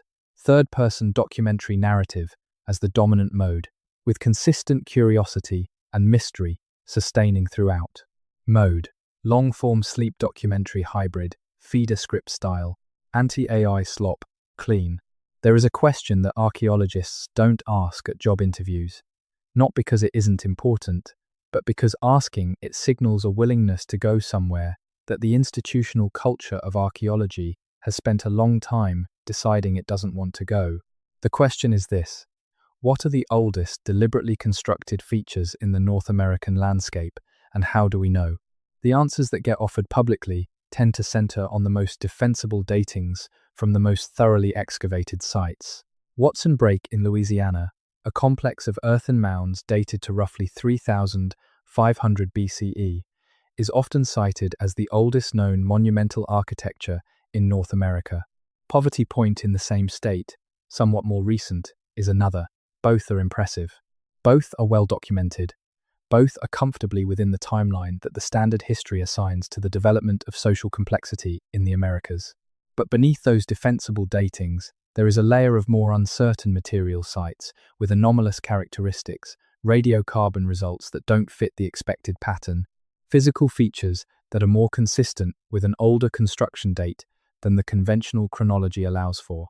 This layer of uncertain material gets handled carefully in academic contexts. It gets published in specialist journals with extensive caveats. It gets cited by other specialists with noted reservations. And it generally does not make its way into the summary accounts of North American pre-contact history that inform public understanding of the subject. The result is a public understanding that is accurate as far as it goes and significantly incomplete in ways that the public has no easy means of assessing. The tunnel question sits in the space of that incompleteness. The winter of 1843 was brutal across what was then called Canada West, the southern portion of present-day Ontario. Settlements in the region were still sparse in many places. The land was being cleared and broken only recently by successive waves of settlers who had come primarily from Britain and the United States. And the landscape retained a wildness that would be unrecognizable to anyone who knows the region today. In that winter, a Methodist minister named Ezra Whitlock was traveling between settlements in Simcoe County when his horse broke through a crust of snow and ice into a hole in the ground. The horse was injured. Whitlock, unhurt, found himself looking down into a shaft that clearly went deeper than the frost. He made a note of the location and continued to his destination. The following spring, Whitlock returned to the site with 2 other men from the nearest settlement. They found the hole, confirmed that it was not a natural sinkhole but appeared to be a deliberately cut shaft, and descended into it by means of a rope. They found, at the bottom of the shaft, a horizontal passage that ran in what Whitlock estimated was a southerly direction. Whitlock kept a journal, as many Methodist ministers of his period did, and his journal entry describing the shaft and the passage is detailed and precise in the manner of a man with some education and considerable practice at observation. He describes the walls of the passage as cut stone, fitted without mortar, smooth on the interior face but rougher on the exposed faces between the stones. He describes the passage as being of sufficient height that a man of ordinary stature could walk upright within it. He describes the floor as level and apparently cleared of debris. He and his companions followed the passage for approximately 1 hour before deciding to turn back. He noted that the passage showed no signs of diminishing or changing character over the distance they had travelled. He noted that there was no apparent source of the faint light he occasionally perceived at a distance, a light he described, carefully, as possibly the effect of reflected light from the entrance shaft, which he acknowledged was a more comfortable explanation than any other he could devise. He did not go back. He mentioned the passage to the bishop of his diocese in a letter that has been preserved in the United Church of Canada archives in Toronto. The bishop's response, if there was one in writing, does not appear in the archive file. The location of Whitlock's shaft is not precisely determinable from his journal description, but the general area is consistent with a region of Simcoe County that has produced other anomalous reports over the subsequent century and a half. The late 19th century was a period of rapid and extensive construction across Canada, as the Transcontinental Railway opened the interior of the country to settlement, and as urban centres grew with unprecedented speed. In the course of that construction, enormous quantities of earth and rock were moved, and inevitably, what lay beneath the surface was encountered. The records of that construction period are extensive in some respects, and surprisingly thin in others. Railway construction logs, municipal engineering reports, land surveyor records, many of these survive and have been studied. But the informal records, the accounts kept by individual workers and supervisors, the private letters and diaries that recorded what the official documents were not designed to capture, are much less systematically preserved. What survives from these informal records tells a story that the official records don't quite tell. In the journals of a surveyor named Archibald MacLeish, who worked on the construction of a section of the Canadian Pacific Railway through the Canadian Shield in the early 1880s, there are references to underground features encountered in the course of survey and grading work that MacLeish clearly found worth noting, even though noting them was not part of his professional assignment. He mentions, in different entries, passages in the rock that showed evidence of prior human activity, chambers with walls that appeared to have been worked by tools, and one occasion in which the survey crew discovered an opening that led to a system of passages so extensive that the crew foreman refused to allow any member of the crew to enter it for fear of losing men. MacLeish was not writing for publication, he was writing for himself. The lack of an audience made him less careful in some ways. His descriptions are more vivid and less hedged than they might have been in a professional report, and more careful in others. He noted specifically that the foreman's decision was made not because the passage system appeared dangerous in the conventional sense of unstable ground, but because of what he described as an unreasonable depth and an unreasonable extent. He did not report the discovery to the CPR.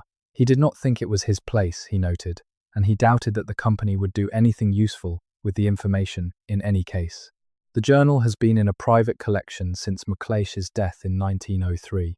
The collection's current owner has allowed it to be examined by several researchers who have been interested in the tunnel question and has declined to allow it to be donated to a public archive, citing privacy considerations relating to other contents of the journal. The entries describing the railway survey discoveries have been transcribed and circulated. The transcriptions are available in research communities interested in the topic. The university tunnel systems of Canada deserve separate attention because they represent one of the few cases where extensive underground infrastructure has been documented and studied in a way that occasionally turns up anomalies that the documentation then has to figure out what to do with. Universities across Canada, particularly the older institutions in Ontario and Quebec, have extensive underground tunnel systems that were built primarily for the practical purpose of connecting buildings through a climate where outdoor travel is genuinely unpleasant for significant portions of the year. These systems were developed over many decades, are generally mapped in at least partial form, and are used by maintenance and facilities staff on a routine basis. The anomalies that turn up in university tunnel systems tend to be architectural. In the course of maintenance work or expansion, workers occasionally encounter sections of passage that are older than the documented construction of the tunnel system they're working in. The standard explanation is that these older sections represent earlier iterations of the tunnel system, built before comprehensive planning was in place, that were subsequently incorporated into the modern system, and whose construction records were lost or never properly filed. This explanation is sometimes correct.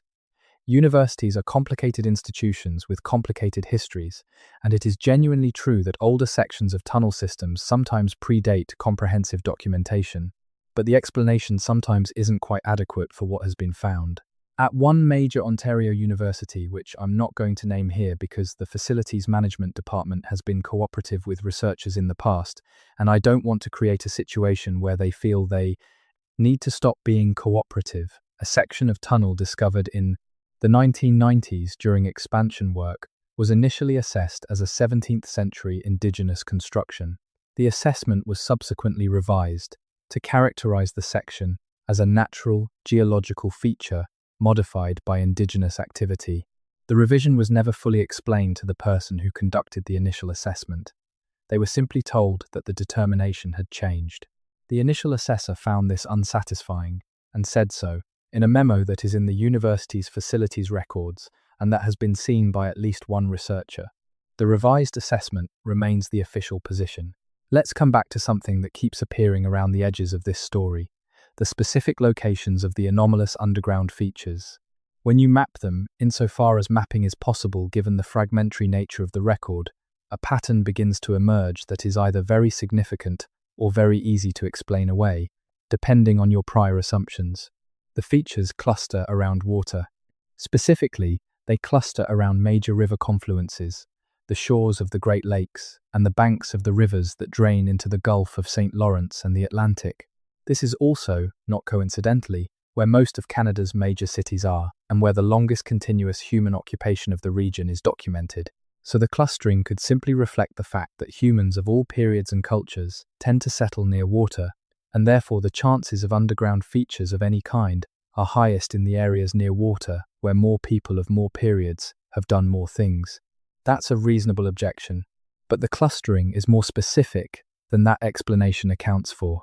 It's not just near water, it's at particular kinds of water features, confluences, points where two rivers meet, straits and narrows where bodies of water are constricted. These are the kinds of locations that recur in the documented sacred geographies of many indigenous cultures across North America, places of power and significance where the movements of water create the conditions for particular kinds of gatherings and ceremonies and interactions. If the underground features were built by a culture that organized its construction around the same geographical logic that shaped the sacred geographies of later indigenous cultures, you would expect the features to cluster precisely where they do cluster. That's a pattern. Whether the pattern is meaningful and what it means is another question. The question of sacred geography takes us somewhere that the standard historical and archaeological framework doesn't go easily, into the relationship between landscape and consciousness, between physical place and the invisible structures of cultural meaning that human communities lay over physical place. For many indigenous cultures, the landscape of North America is not a neutral substrate on which cultural activity occurs. It is itself a structured, meaningful, active participant in human life. Certain places have certain qualities that can be harnessed, engaged with, respected, or ignored, but that are real regardless of what any particular human community thinks about them. This understanding of landscape is treated by the mainstream academic tradition as a metaphorical or spiritual framework, not a literal description of how geography works. The assumption is that when an elder describes a particular river confluence as a place of power, they mean something that is better characterized as cultural than as physical, that the power of the place is a function of the community's relationship to it, not an inherent property of the land itself. That assumption may not be correct. There is a growing body of research in fields ranging from geology to cognitive science to environmental psychology, suggesting that specific kinds of landscape features have specific kinds of effects on human physiology and consciousness. That river confluences, in particular, tend to be places of elevated electromagnetic activity, of unusual acoustic properties, of water chemistry and microbiome composition that may have measurable effects on the humans who spend significant time in their vicinity. If the builders of the underground features were a culture that understood these landscape properties in depth, perhaps through thousands of years of careful observation and experimentation, then building underground at those specific locations would be consistent with a sophisticated understanding of how geography and consciousness interact. The underground features, in this reading, would not simply be infrastructure, they would be instruments, tools for engaging with the landscape in ways that the official history of North America doesn't have a category for. There are places in the world where very old underground construction has been found, studied, and substantially documented, and where the study of those features offers possible frames of reference for the Canadian tunnel question. The Cappadocia underground cities of Turkey are among the most striking examples. Carved into the volcanic tuff rock of the Anatolian plateau, these cities go dozens of meters underground and are of enormous scale. Derinkuyu, the deepest, extends to approximately 85 meters underground and contains space for an estimated 20,000 people, along with their livestock and food supplies. The construction is sophisticated, the ventilation systems ingenious, the internal organization clearly the product of considerable planning and experience. The dating of the Cappadocia underground cities is contested, as the dating of very old construction tends to be. The mainstream academic position is that they were constructed primarily in the Byzantine period, roughly 500 to 1000 CE, as refuges from Arab raids. A minority view, supported by certain structural and stylistic analyses, suggests that the core of the deepest cities is much older, possibly dating to the Hittite period or even earlier. The relevance of Cappadocia to the Canadian tunnel question is not direct. There is no proposed connection between the builders of the Turkish underground cities and whatever culture built the Canadian underground features. The relevance is that Cappadocia demonstrates that underground cities of this scale and sophistication are not impossible to build with pre-industrial technology. They have been built. The skills exist. The organizational capacity exists. The will to invest that level of effort underground, rather than on the surface, has been demonstrated. If it happened in Anatolia, it could have happened in North America. The Maltese hypogeum is another reference point that comes up in discussions of the Canadian underground. The Fiel Saflieni hypogeum is an underground temple complex on the island of Malta, dated to approximately 3,600 to 2,500 BCE, that was carved by hand from the limestone bedrock over a period of centuries. It covers approximately 500 square meters and extends to a depth of roughly 11 meters. It was used for burial and ritual purposes and contains some of the most remarkable acoustic properties of any human-made structure ever discovered. Specific chambers produce sound effects of a kind that appear to have been intentionally designed, creating bass frequencies that have measurable effects on human brainwave patterns. The Maltese hypogeum demonstrates something important for the Canadian tunnel question, that underground construction for ritual and ceremonial purposes was happening in various parts of the world at very ancient periods, that such construction could incorporate sophisticated acoustic and spatial design, and that the motivation for building underground was not simply practical, but extended to the deliberate creation of states of altered consciousness through the manipulation of sound and space.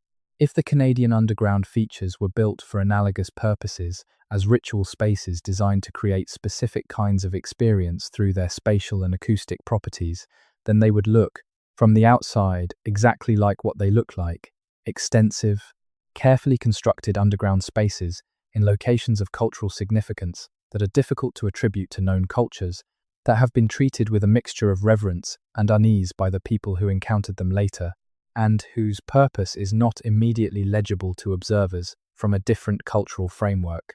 There is a young academic, young in the sense that she completed her doctoral work within the last decade, whose dissertation, submitted to a Canadian university, contained a chapter that its committee required to be significantly revised before the dissertation could be accepted. The chapter, as originally submitted, presented an analysis of oral tradition evidence for pre-contact underground construction in Canada that the committee found, in its feedback, to be too speculative and to rely too heavily on sources that could not be considered primary evidence in the standard academic sense. The student revised the chapter. The dissertation was accepted. The revised chapter is considerably more hedged than the original, and the most significant findings, the cross-cultural patterns in the oral tradition evidence, the geographical correlations between oral history sites and reported anomalous tunnel locations, are either omitted entirely or so thoroughly qualified that their significance is difficult to grasp from reading the revised text. The original chapter exists. It was shared with a small number of people in the underground research community before the revision was required. Copies of it circulate. Its central argument is straightforward, that the distribution of oral tradition references to constructed underground places in Indigenous communities across Canada follows a specific geographical pattern, that this pattern correlates strongly with the distribution of anomalous tunnel reports, that the correlation is too strong to be coincidental, and that the most parsimonious explanation for both the oral tradition distribution and the tunnel report distribution is that they are both referring to the same phenomenon, a real network of constructed underground features of unknown origin and age. This is not a radical argument, methodologically speaking. It is the kind of argument that correlates two independent bodies of evidence and proposes a common explanation. In many academic contexts, it would be considered straightforward historical geography. In the context of pre-contact North American history, it was considered too speculative to publish as written. The dissertation is in the library of the university where it was submitted. The revised chapter is in it. The original chapter is not. The question of water keeps coming up in the tunnel story, and not just as a geographical correlate of the tunnel locations. Water appears in the physical features of the tunnels themselves. Multiple independent reports from multiple locations describe tunnel sections that involve water management features, channels cut in the floor, drains. In some instances, what appears to be a deliberate watercourse running alongside the passage. In others, features that look like cisterns, basin-like excavations in the floor or the sidewall that could have been used to store water. This is significant because water management at the subterranean level is not simple. It requires an understanding of hydrology, of drainage patterns, of the movement of groundwater through different kinds of rock and soil. Getting water management wrong in an underground system means flooding. The fact that the tunnel systems, in the locations where they have been partially surveyed, appear to have been dry over the long period since they were sealed or abandoned, suggests that the water management was either very well designed or has been very lucky, probably the former. An underground infrastructure system that incorporated sophisticated water management would have required builders with not just engineering capability, but substantial empirical knowledge of the hydrology of specific sites. This is not the kind of knowledge that comes from a single project. It is the kind of knowledge that accumulates over generations of observation and trial and error that gets systematically recorded and transmitted, and that implies a culture with both the intellectual infrastructure to generate that kind of knowledge and the social infrastructure to transmit it over time. A culture with those characteristics is not what the standard history of pre-contact Canada describes. The question of transmission brings us to the question of writing. One of the standard objections to the idea of a sophisticated pre-contact civilization in Canada is the absence of writing. Writing is conventionally considered a marker of civilization. It's part of the package that is supposed to distinguish complex societies from simpler ones, and the absence of writing in the pre-contact North American archaeological record is taken as evidence that complex civilization, in the relevant sense, was absent. But this objection is weaker than it looks. First, writing is not the only means by which knowledge can be systematically transmitted across generations. Oral tradition, when structured by the kinds of mnemonic devices and cultural protocols that many indigenous cultures employ, is capable of transmitting substantial and precise knowledge over very long periods. Second, writing systems are made of perishable materials in most of their early forms. Clay tablets survive, but bark, wood, leather, and other organic writing surfaces do not. And the absence of durable writing artifacts does not mean that writing was absent. Third, and most provocatively, there are a small number of researchers who have proposed that certain recurring patterns in pre-contact North American material culture, particularly the geometric patterns on various artifact types and the symbolic systems associated with certain mound builder cultures, represent early writing systems that have not been decoded. This last proposal is extremely contested and should be treated with significant caution. But it should be treated with caution and not dismissed, because the history of archaeology is full of cases where patterns were dismissed as decorative that later turned out to be meaningful, and where undercoded writing systems waited for decades or centuries before someone found the key.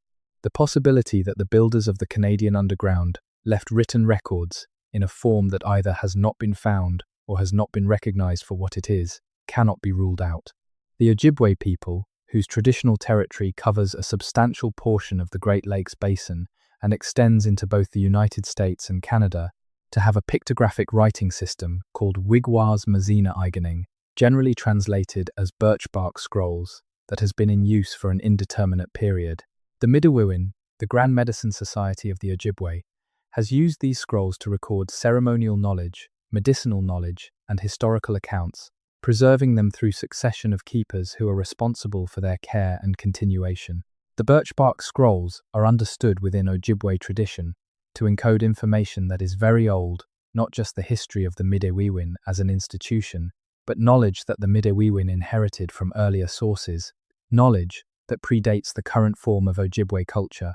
Some of the knowledge encoded in the scrolls relates to places, to specific locations in the Ojibwe traditional territory that are described in terms that suggest they are understood as significant in ways that go beyond ordinary cultural geography. Among those places, in accounts that have been shared publicly by Midewiwin members who have chosen to make certain aspects of this knowledge accessible to outside researchers, are places underground. The way the underground places are described in these accounts is careful and specific. They are not natural formations. They are not simply caves. They are places that were made, and that the Midewiwin understand as having been made by people who were not Ojibwe, who preceded the Ojibwe in those territories, and whose work the Midewiwin regards as worthy of respect and care. The Midewiwin, within living memory, has maintained specific protocols for engaging with these underground places, protocols about who may approach them, under what circumstances, with what ritual preparation, and for what purposes. These protocols exist because the places are real. What would it mean to encounter a place that was made by people who preceded all documented cultures? What would you feel, standing in a passage, carved by hands, whose owners have no name in any history, standing in the work of a civilization that vanished so thoroughly that nothing of it survived except the holes it cut in the ground? The accounts of people who have been in the anomalous tunnel sections, the ones who have gone further than the routine surveys, who have followed the passages to where they widen, and the stonework changes, and the sense of moving through ordinary underground space gives way to something else. Those accounts tend to contain a specific detail that does not appear in the accounts of people who have only been in the documented, mapped portions of Canadian underground infrastructure, a sense of presence. Not a supernatural experience in the dramatic sense, not voices or apparitions or anything that most of the people reporting it would feel comfortable labeling as paranormal. Simply a persistent, unmistakable sense that the space you are in is not empty, that the passage around you is not simply architecture, but is somehow expectant. That something in the environment is registering your presence in a way that the environmental conditions, the temperature, the acoustics, the quality of the air cannot fully account for. This is not, as a category of human experience, unusual. People report it in various contexts: old buildings, ancient landscapes, places with long histories of human use. It may be nothing more than the human brain's pattern recognition systems generating a social signal in a context where no social stimulus is objectively present. It may be the predictable response of a nervous system that evolved for social environments, finding itself in a place that registers as significant without being able to fully process why. Or it may be something more than that. The people who report it tend to be careful about what they say they mean by it. They don't, for the most part, claim anything specific. They simply note that the experience was unlike anything in their prior underground experience and that it remained with them. There are geologists in Canada who know things about the deep structure of the Canadian Shield that are not in the standard publications. The Canadian Shield is one of the world's major geological formations. Ancient Precambrian rock, some of the oldest exposed rock on Earth's surface, covering approximately half of Canada's land area. It is, in terms of surface appearance, often austere lakes and forests and exposed rock, beautiful in its severity. In terms of subsurface structure, it is enormously complex, full of faults and fractures and ancient intrusions and the remnants of geological processes that played out over billions of years. Within the shield, there are natural voids, caves, fracture systems, dissolution features in the less resistant rock types. These are real and are partly documented in the geological literature. But there are also, according to geologists who have discussed the matter informally in contexts where they felt they could speak candidly, features in the shield that are not clearly natural. Voids that occur in locations where natural void formation is not expected from the geological record. Passages that follow directions or grades that geological processes don't typically produce. Features that the available geological data suggests are there, but that have not been formally documented because formal documentation would require investigation that has not been authorized. These informal accounts need to be taken with appropriate care. Geologists are trained scientists and are generally careful about what they claim.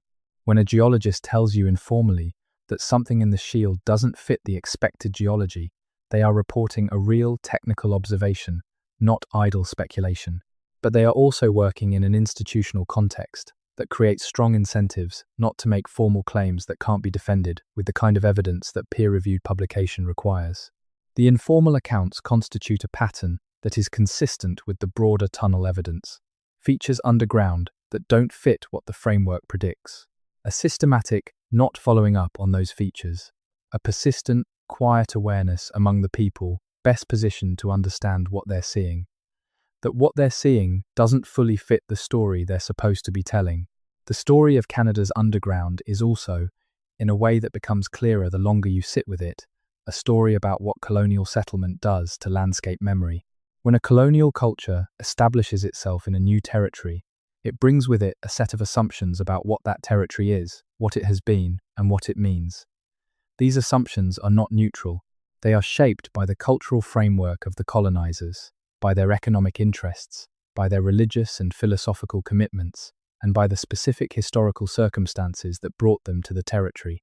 One of the most consistent features of colonial culture, across the many varieties of colonialism that have shaped the modern world, is the assumption that the territory being colonized is, in the relevant sense, new, that whatever was there before the colonizers arrived is either gone or backward or irrelevant, that the work of civilization, the real work, the significant work, begins with the colonial project. In Canada, that assumption was built into the original justification for colonization. The doctrine of terra nullius, the idea that unoccupied land could be claimed by European sovereigns, was never literally applied in Canada in the way it was in some other colonial contexts, because the land was obviously occupied by Indigenous peoples who were obviously there and obviously not inclined to pretend otherwise. But the functional equivalent of terra nullius pervaded the colonial enterprise anyway, in the form of an assumption that whatever the Indigenous peoples had done with the land was not civilization in the sense that mattered, that the land's history before European arrival was at most a backdrop to the real story. The underground features challenge that assumption at its foundation. They suggest that the land's history before European arrival was not a backdrop, it was a story, a long, complex, sophisticated story. And the unwillingness of the colonial successor state to seriously investigate the physical evidence of that story is not separable from the colonial logic that produced the unwillingness in the first place. Canada does not want to find out what is underground, partly because finding out would require rethinking what Canada is. The year 1995 is significant in the history of the Canadian tunnel question because of a specific confluence of events that almost produced the systematic investigation that has never quite happened. In that year, a team of researchers from 2 different Canadian universities, working on adjacent but independent projects, discovered that their research was pointing toward the same set of sites in northern Ontario. One team was working on Indigenous oral history documentation. The other was working on geological anomalies in the Shield.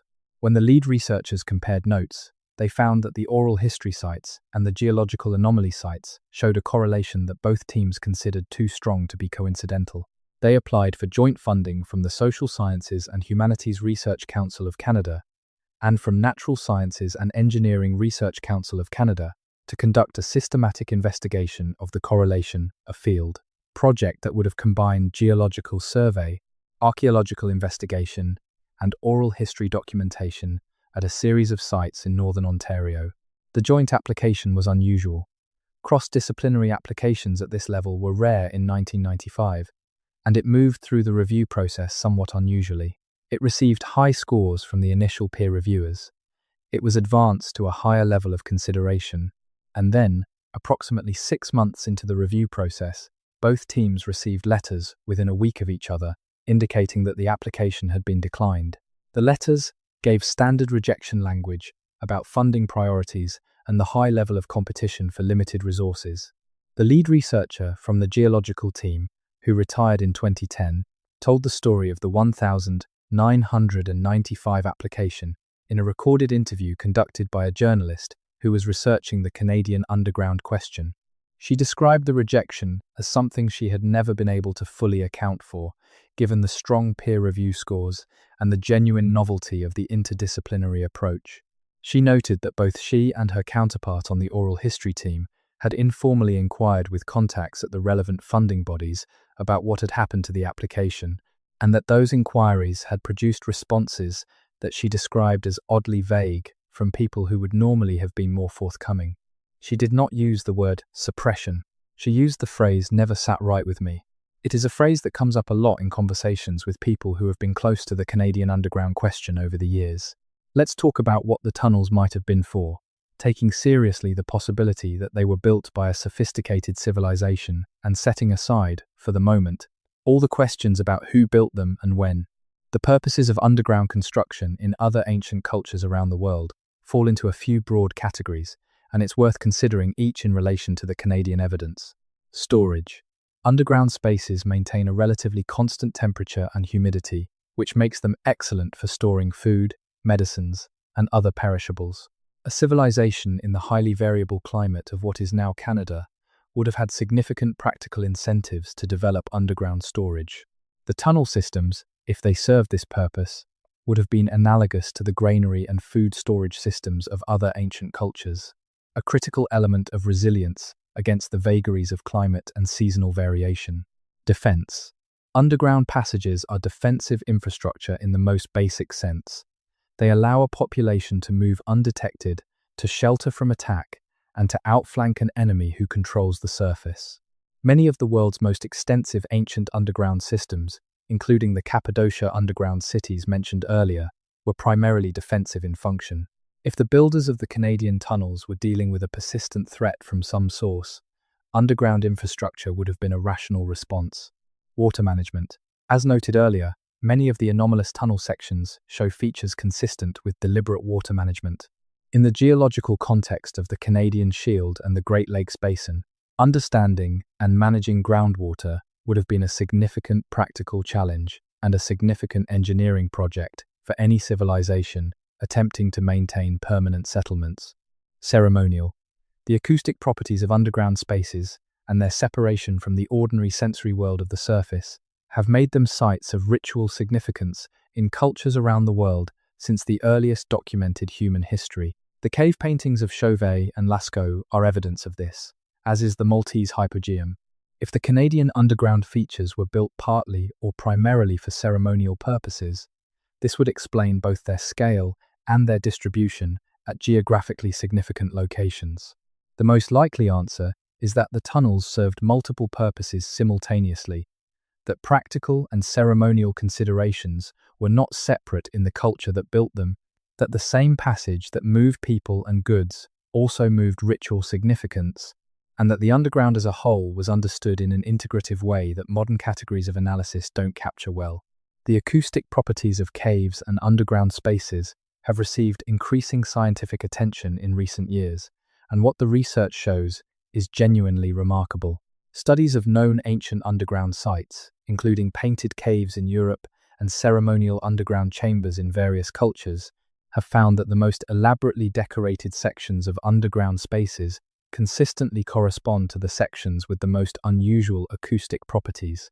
Spaces where specific tones produce resonance, where the human voice creates echoes of unusual character, where percussion instruments generate a specific kind of reverberant, immersive sound field. These are the spaces where ancient people chose to put their most significant cultural expression. This correlation is not coincidental. The ancient people who created these spaces were responding to something real about the acoustic environment, something that affected their consciousness and their experience in ways that they found significant enough to mark with their most careful and elaborate work.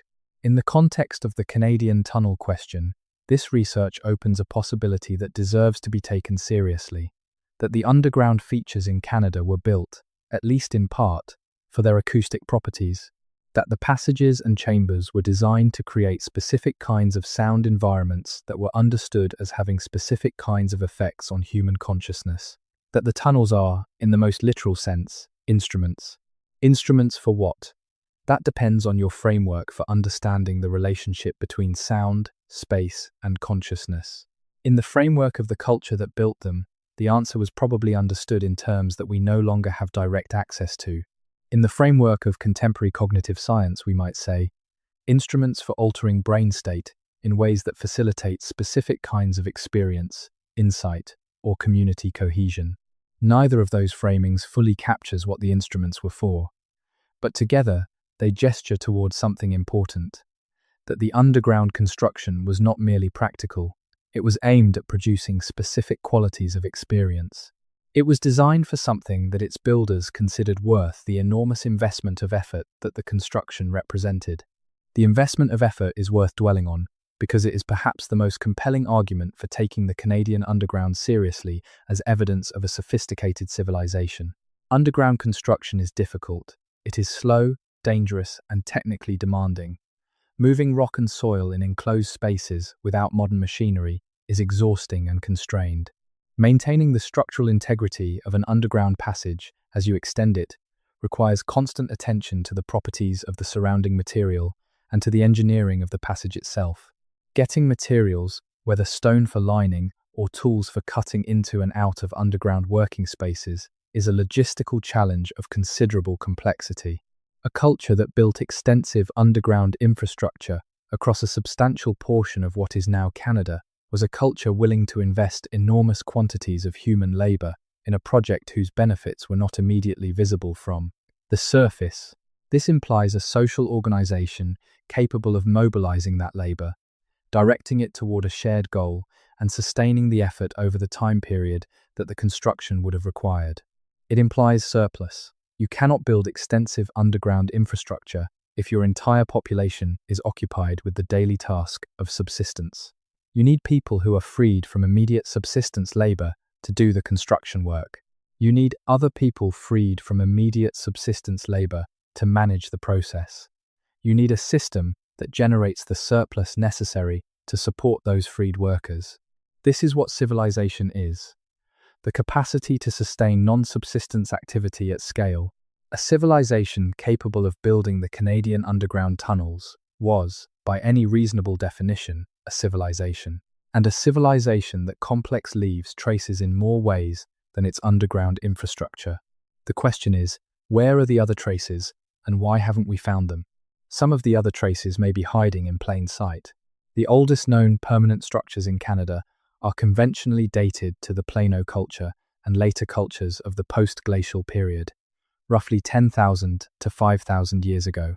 The Plano people were hunters who followed the great herds of bison and other megafauna across the newly deglaciated landscape, and they left behind stone tool assemblages and the remains of kill sites, but little in the way of permanent construction. After the Plano, the archaeological record shows an increasingly complex series of cultures across different regions of Canada, culminating in the various cultures present at the time of European contact. This record is genuinely impressive as a documentation of cultural development over thousands of years. What the record does not clearly show is the evidence of the large-scale, organized, sophisticated culture that would have been necessary to build the underground infrastructure. No surface monuments of comparable scale to the underground features. No material culture assemblages suggesting the kind of social complexity that the underground construction implies. No cemeteries of the scale that a large, sedentary civilization would have left. This absence is puzzling, and it is handled differently by different researchers. The conventional response is to take the absence as evidence that no such civilization existed, that the underground features have a more mundane explanation than a sophisticated pre-contact civilization. An alternative response is to take the absence as itself a puzzle. If a sophisticated civilization built the underground features, what happened to its surface record? One answer is the sea. During the period most likely relevant to the underground construction, let's say very roughly, between 12,000 and 5,000 years ago, though this is an extremely speculative range, sea levels in the coastal regions of Canada were rising substantially as the glaciers melted. The sea level rise that occurred at the end of the last ice age inundated enormous areas of coastline globally, including coastlines where human settlements had presumably existed. If the most sophisticated surface-level civilization in pre-contact Canada was a coastal civilization, as many of the most sophisticated ancient civilizations around the world have been, then its surface record could be underwater. This is not an unusual proposal in the context of global archaeological discussion. The submerged landscape hypothesis, the idea that a significant portion of early human cultural development happened on land that is now underwater, is a mainstream subject of discussion in global archaeology, and there have been various archaeological investigations of submerged sites around the world. It has received much less attention in the specific context of Canada than the evidence arguably warrants. The coastal regions of Atlantic Canada are, bathymetrically speaking, not deep. The continental shelf extends a considerable distance from the current coastline at relatively shallow depths, and much of that shelf would have been dry land during the glacial maximum and the early post-glacial period. If there were significant human settlements on that now submerged land, those settlements might be findable with systematic underwater survey. There have been some surveys. The results have been, as with so much else in this story, more interesting than their public reception would suggest. In the 1980s, a marine survey conducted primarily for commercial purposes in a section of the Scotian Shelf, the submerged continental shelf off Nova Scotia, produced sonar imagery of the seafloor that included features the survey team could not account for on strictly natural grounds. The features showed patterns inconsistent with the natural sediment structures expected at that location, patterns that the survey team's geologists described in the survey report as potentially anthropogenic. The survey report was filed with the relevant authorities. A follow-up investigation was recommended. The follow-up investigation was not conducted. The sonar imagery from the original survey is in the archives of the company that conducted the survey. The company no longer exists, having been absorbed in subsequent mergers, and the current corporate successor has confirmed the existence of the archive, but has not made the specific imagery in question available to researchers who have inquired about it. This is not in itself proof of anything beyond the ordinary dysfunction of corporate record-keeping, but in the context of the broader pattern, it is consistent with the pattern. The Eastern Arctic presents a different kind of evidence, related to but distinct from the tunnel question in the rest of Canada. The archaeological record of the Eastern Arctic, the region covered by the territory of Nunavut and the northern parts of Quebec and Labrador, is substantial and has been reasonably well studied, in part because of the excellent preservation conditions of the Arctic environment, and in part because of the significance of Arctic archaeology to understanding the peopling of the Americas. What the Eastern Arctic record shows, in its deepest layers, is a sequence of cultures extending back to the initial human colonization of the Arctic, roughly 4,000 years ago. Before that, the Eastern Arctic was uninhabited by humans, or at least, so the official record says. But the official record has anomalies. At several locations in the Eastern Arctic, archaeologists have found features that don't fit comfortably into the established cultural sequence. The features are typically small in scale compared to what we've been discussing in the rest of Canada, but they are significant in character. They show evidence of construction techniques that don't match the documented Paleo-Eskimo or Thule cultural traditions. They are in locations that are not obviously connected to the settlement patterns of those known cultures, and they are, in a few instances, associated with unusual artifact assemblages, objects that don't fit the material culture of any documented Arctic culture. The explanation that tends to be applied in these cases, when an explanation is offered at all, is intrusion. The features are attributed to activities by groups outside the normal range of documented Arctic cultures, visitors who left limited traces, that sort of thing.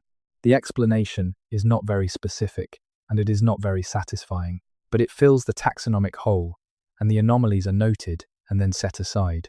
The specific location in the Eastern Arctic that has attracted the most sustained attention from researchers interested in pre-contact anomalies is Baffin Island. Baffin Island is enormous, at approximately 500,000 square kilometers. It is the fifth largest island in the world, and much of it is rugged and remote. The documented human archaeology of Baffin Island covers the known Arctic cultural sequence and has produced some of the most important Arctic archaeological findings in the literature. But Baffin Island also has an anomaly that has been discussed in the academic literature without being resolved, and that has attracted the attention of the alternative archaeology community in ways that have made it difficult to discuss in mainstream contexts without being contaminated by association. The anomaly is a site in the southern part of the island where a series of stone structures, not natural formations, not attributable to any known Arctic culture, not consistent with the construction techniques documented for any historical population known to have been in the region, was documented in the course of an archaeological survey in the 1970s. The structures were documented, they were photographed, they were measured, the survey report was filed, and the survey report sat in archives without generating significant academic follow-up for decades. When researchers with interest in pre-contact anomalies began paying attention to the Baffin Island site in the early 2000s, the mainstream archaeological response was largely to reiterate the established cultural sequence for the Arctic and to suggest that the features probably had an explanation within that sequence that hadn't yet been identified. What that explanation might be was not specified. The features are still there, the documentation is still in the archives. At some point in any investigation of this kind, you have to reckon with the question of why you're being told the story now. Why, if the evidence has been there for generations in archaeological reports, in mission letters, in survey journals, in oral traditions, in construction workers' accounts, is it being assembled and presented as a coherent narrative at this particular moment? The cynical answer is that this kind of narrative is always being assembled and presented in various forms by various people with various motivations, and that the current version is simply the current version, that the underlying evidence hasn't substantially changed. What has changed is the access that digital archives and online communities provide to material that previously circulated only in small communities of researchers and enthusiasts. There is truth in that, but there is also something that is less cynical and more interesting. The past several decades have seen a significant shift in the relationship between mainstream academic history and the people whose history that mainstream academic account is supposed to describe. Indigenous communities across Canada have increasingly claimed the authority to tell their own histories, to challenge historical narratives they consider incomplete or distorted, and to assert the significance of knowledge traditions that the academic mainstream has historically marginalized. This shift has been slow, incomplete, and contested, but it is real. In that context, the tunnel question is not just an archaeological puzzle. It is a point of intersection between the official historical narrative of Canada and a body of Indigenous knowledge that the official narrative has consistently discounted. The question of what is underground in Canada is, in part, a question about whose history counts as history. The moment may be one in which that question can be asked more openly than it has been in the past, or it may be a moment that passes without the question being answered. Either way, the tunnels are still there. The last thing to say, and perhaps the most important thing to say, is the simplest. The evidence that has been assembled in this account does not prove that there is a vast, pre-contact civilization with extensive underground infrastructure in Canada. It does not prove that the tunnels connect across provincial boundaries. It does not prove that the government knows what is underground and is concealing it. It does not prove any of the more radical interpretations that the tunnel question has generated over the years. What the evidence proves is that there are underground features in Canada that have not been adequately explained by the established historical narrative. That those features have been encountered repeatedly, across a long period of time and a wide geographical range, by people with no obvious incentive to fabricate their accounts.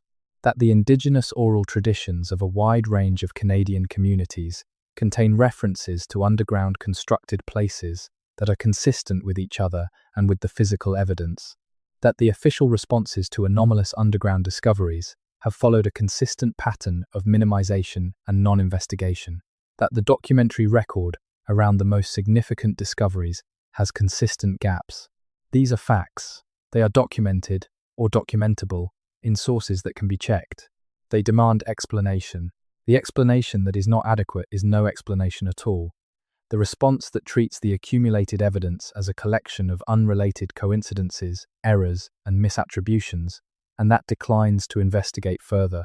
The investigation that hasn't happened needs to happen. What it would find, if done honestly and thoroughly, is genuinely unknown. But whatever it would find, the finding would be significant. That much is certain. And so we end where we began, with something beneath your feet. Something old and made and quiet. Something that has been waiting in the darkness, under the cities and the fields and the forests and the rivers of this country, for someone to ask the question seriously. The question is simple. Who built the tunnels? The answer is not yet known, but it is there, underground, waiting for whoever finally decides that not knowing is no longer acceptable. Go find it. There is a researcher, let's call her by her initials, MF, because she has not given permission to be named, and because naming her would invite the kind of targeted dismissal that tends to happen when individuals become associated with questions. The establishment doesn't like who spent 12 years systematically visiting every site in Canada where an anomalous underground discovery had been formally or informally documented. 12 years. She visited 73 sites in 11 provinces and territories. She interviewed hundreds of people. She photographed, measured, and described what she could access. She filed Freedom of Information requests for every government document she could identify as potentially relevant. She corresponded with Indigenous cultural organizations, with professional archaeologists, with engineers and geologists, and retired government workers, and urban explorers and farmers who had found old holes in their fields.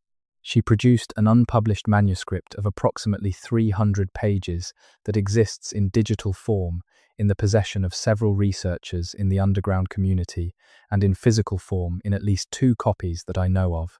The manuscript is not sensational. MF is a careful writer and a careful thinker, and the manuscript is organized as a systematic research document, not as a popular account. It has extensive footnotes. It has maps. It has appendices listing the sites visited, the documentation reviewed, and the interviews conducted. Its central conclusion, reached after 12 years of careful work, is straightforward and modest in its language, in the way that careful conclusions often are. The conclusion is, there is a substantial body of evidence, drawn from multiple independent sources across Canada, that is inconsistent with the complete absence of sophisticated, pre-contact underground construction in the country. This evidence demands systematic scholarly investigation. The absence of such investigation to date reflects institutional priorities and limitations that are not adequately explained by the intrinsic difficulty or novelty of the questions involved. The investigation should be conducted. That's all she concludes. She doesn't name a civilization. She doesn't propose a chronology. She doesn't speculate about who the builders were or what they were trying to accomplish. She simply documents the evidence and concludes that it requires investigation. The manuscript has not been accepted for publication by any academic press. When MF summarized its findings in a paper submitted to a relevant academic journal, the paper was rejected with a review that characterized the evidence as anecdotal and the methodology as insufficient, without engaging in any detail with the specific evidence presented or the specific arguments made. She has not submitted elsewhere. She is, as of the last contact I have from people who know her, still working on the problem. The rivers tell a story, if you know how to listen. Canada's major river systems, the St. Lawrence, the Ottawa, the Saguenay, the Fraser, the Saskatchewan, the Mackenzie, are not just geographical features. They are, and have been for as long as humans have lived on this continent, the arteries along which human movement and human culture have flowed. The pre-contact trade networks of the continent were organized around rivers. The colonial fur trade was organized around rivers.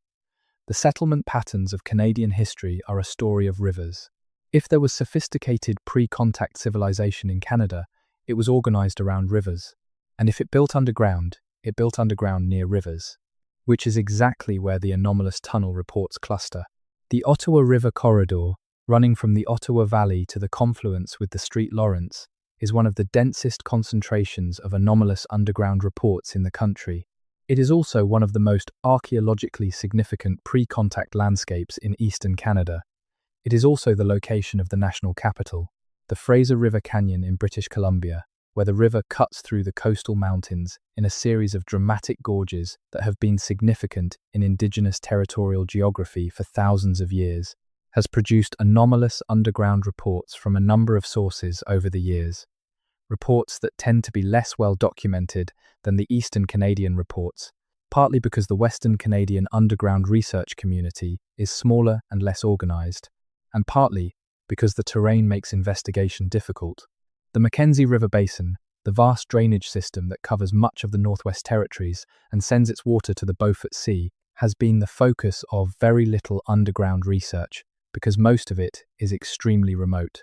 But the specific areas along the Mackenzie where there has been any research at all have produced results consistent with the broader pattern, rivers, and what lies beneath the ground near them. There's a word that comes up in Indigenous oral traditions across Canada in many different languages that translates approximately as the place beneath. Not the underworld in the mythological sense, not the realm of the dead as in European cosmology, but specifically a spatial zone beneath the ordinary ground that is understood as having its own character, its own significance, and its own relationship to human activity. The place beneath is not identical to what we mean by underground infrastructure. In the oral traditions, it is more expansive, more cosmologically laden, more connected to questions about the structure of reality than any engineering project would be. But within the concept of the place beneath, there are consistent references to specific physical features, passages, chambers, water, work stone, that are grounded in the physical landscape in the specific way that empirical observation grounds cosmological concepts. The oral traditions are not blueprints, they are not archaeology reports. But they are not nothing, either. They are the memory of a relationship with a landscape that includes features that the surface record doesn't show. They preserve the knowledge that there is something underground, that it was made, that it matters. They don't preserve the engineering specifications, or the construction chronology, or the identity of the builders in a form that satisfies the evidentiary standards of modern historical inquiry. But the memory itself, consistent, geographically specific, cross-culturally coherent, is data. Data that has not been adequately processed. The year 2016 brought a significant moment in the broader conversation about pre-contact North American history, though it was not widely recognized as such at the time. In that year, a study published in a major genetics journal presented evidence from the analysis of ancient DNA extracted from skeletal remains at multiple pre-contact North American sites. The study confirmed and extended previous findings about the genetic history of the first Americans, pushing back the timing of certain population divergences and complicating the simple outer Beringia model that had long been the default framework. But buried in the supplementary materials of the study, the technical appendices that most general readers and most journalists don't engage with, was a table of genetic results that one of the study's co-authors later described in a conference presentation that did not receive wide attention as presenting interpretive difficulties that the study had not been fully able to resolve. The interpretive difficulties related to genetic signals in samples from specific locations in eastern Canada that did not fit neatly into any of the population models that the study had applied. The signals were not attributable to the main lineages documented in the study. They were not attributable to known post-contact admixture. They were, in the careful language of the conference presentation, statistically significant anomalies of uncertain origin. The presentation did not propose that the anomalies were evidence of a mysterious pre-contact civilization. It proposed that they were worth further investigation. The further investigation has not been published. The conference presentation is not available online. Notes from it circulate among people who were present. Let us try something different for a moment. Let us try to construct, from the available evidence, a rough picture of what the builders of the Canadian underground might have been like. What kind of people build underground? People with the social organization to mobilize large numbers of workers for sustained, difficult projects. This requires leadership, incentive structures, surplus resources, and a cultural framework that makes the project make sense to the people doing it. You don't build underground if the underground doesn't mean something to your culture. People with the technical knowledge to build underground safely and durably. This requires understanding of materials, of structural engineering, of groundwater behavior, of ventilation. This knowledge accumulates over time and is transmitted through generations. A civilization with extensive underground construction is a civilization with a sophisticated engineering tradition. People with the long-term perspective to invest in infrastructure whose benefits extend beyond a single generation. The builders of the Canadian tunnels were not building for themselves, at least not primarily. They were building for their successors, their communities, their future. This implies a culture with a strong sense of continuity, a strong investment in the future, and a strong institutional memory for maintaining and transmitting knowledge. People with a relationship to the underground that is culturally, spiritually, or philosophically significant. Across human history, the most extensive underground construction has been motivated by more than practical necessity. The underground means something. It is the place of storage, of defense, of water, of ritual, of encounter with forces larger than ordinary human life. A culture that builds extensively underground has a cosmology in which the underground is important. This sketch could describe any number of ancient cultures from around the world. It is not specific enough to identify the Canadian builders, but it is specific enough to make clear that the builders were not primitive. They were not pre-civilizational in any meaningful sense. They were, by any reasonable definition, a sophisticated society.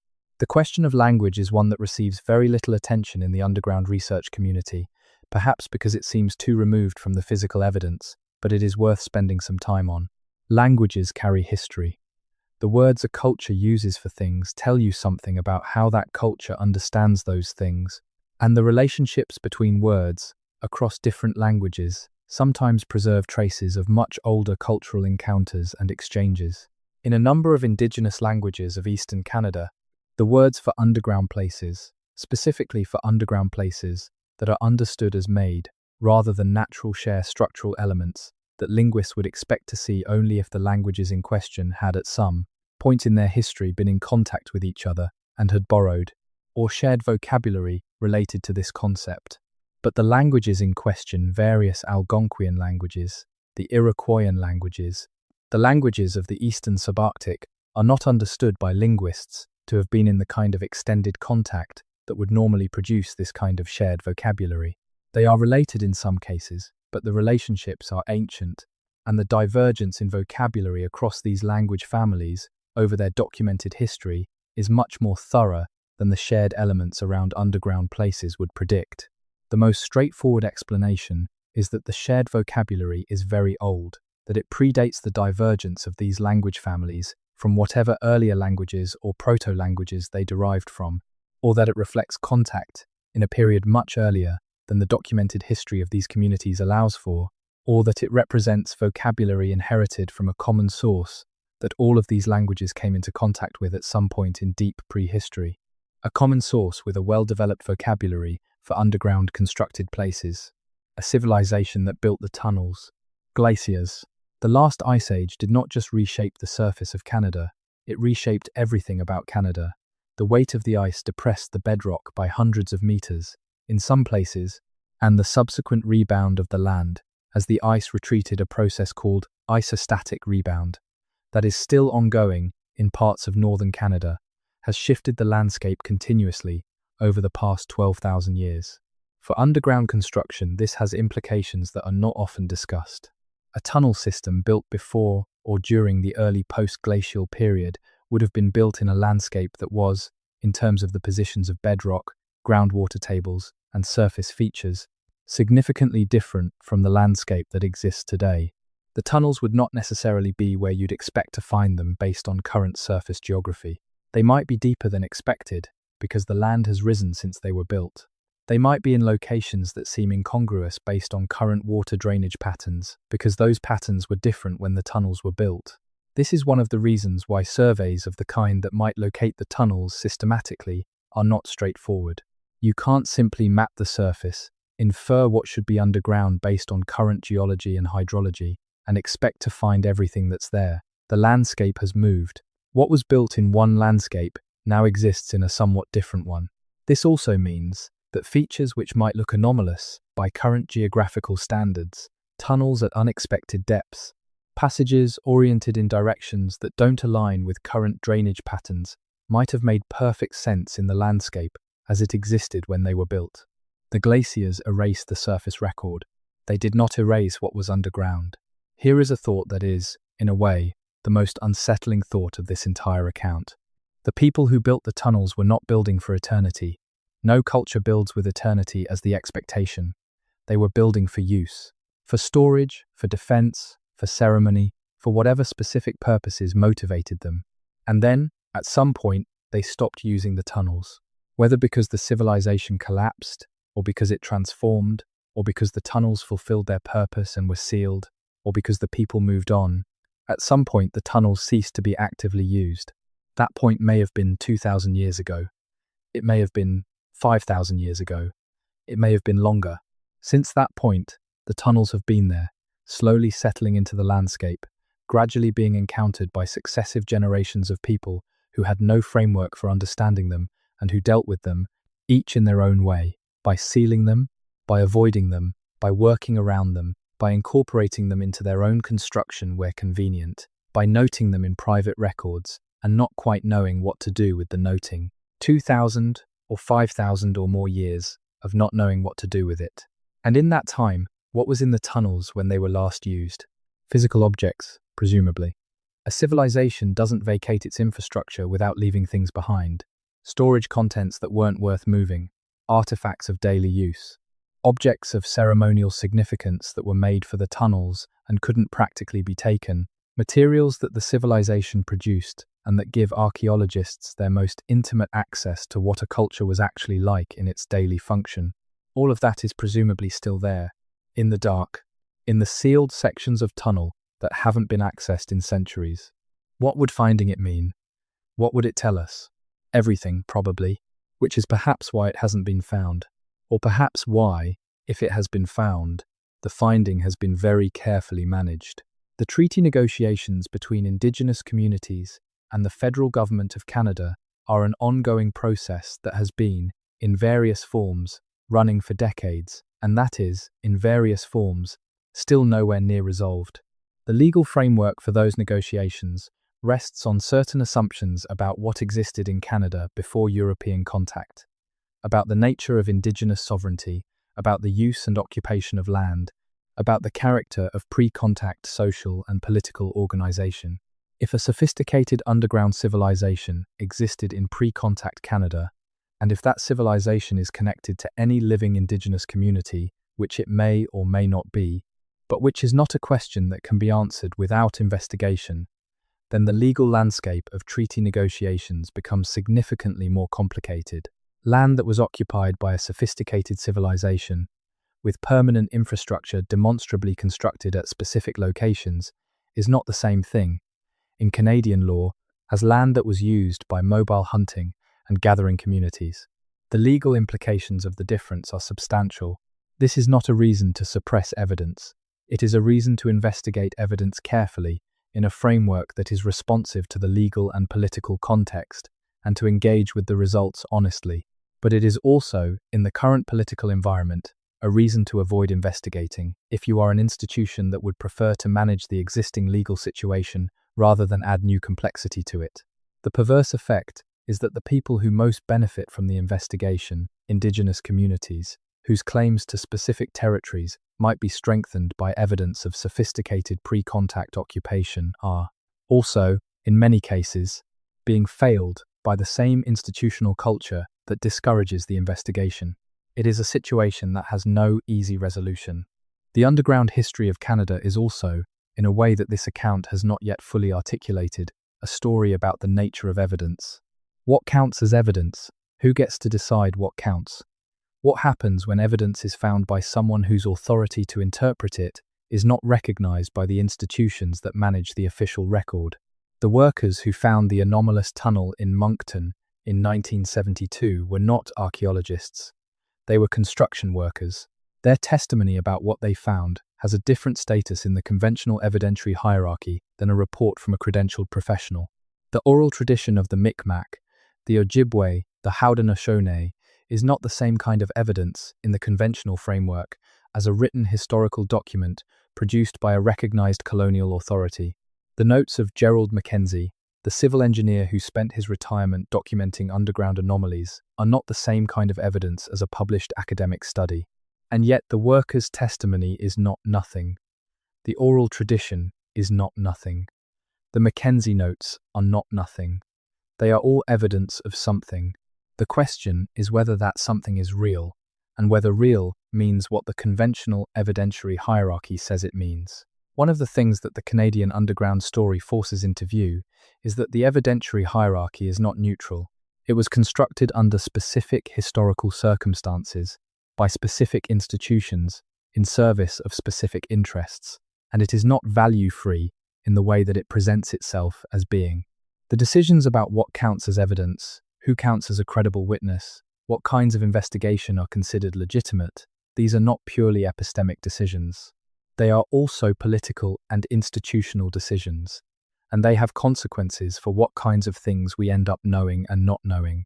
The underground is a case study in what the evidentiary hierarchy doesn't count.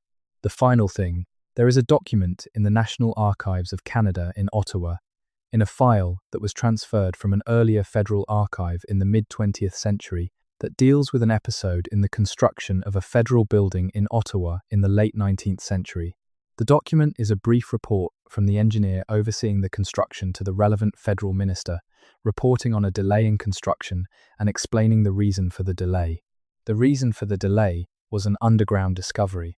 The report describes the discovery in terms that are careful and professional and entirely consistent with the tone of a Victorian engineer producing an official document. It describes the passage as extending beyond what the construction crew could follow in the time available for investigation. It describes the passage as showing, in the portions explored, evidence of prior construction that the engineer considered inconsistent with any known construction in the area. The engineer recommended further investigation before construction proceeded. The document is not classified. It is in the regular archive, accessible to any researcher who submits a routine access request. It has been seen by at least 3 researchers who study Canadian underground history. There is no record of any follow-up investigation. The federal building was built. It stands today. The passage is underneath it. And whatever is at the end of that passage is still there, in the dark, on the other side of a wall that was put up in the 1890s, and that nobody, in the more than a century since, has seen fit to take down. Canada is a country sitting on top of a question it hasn't asked. The question is down there, waiting. There's a moment that comes in any long investigation when you realize that the evidence you've been accumulating is not going to resolve itself into a clean answer. That the question you started with is going to remain a question, even after all the time you've spent with it. That the best you can do is make the question clearer, deepen the sense of what's at stake, and leave it in better shape for whoever comes next. This is that moment. The Canadian tunnel question is not going to be resolved in this account.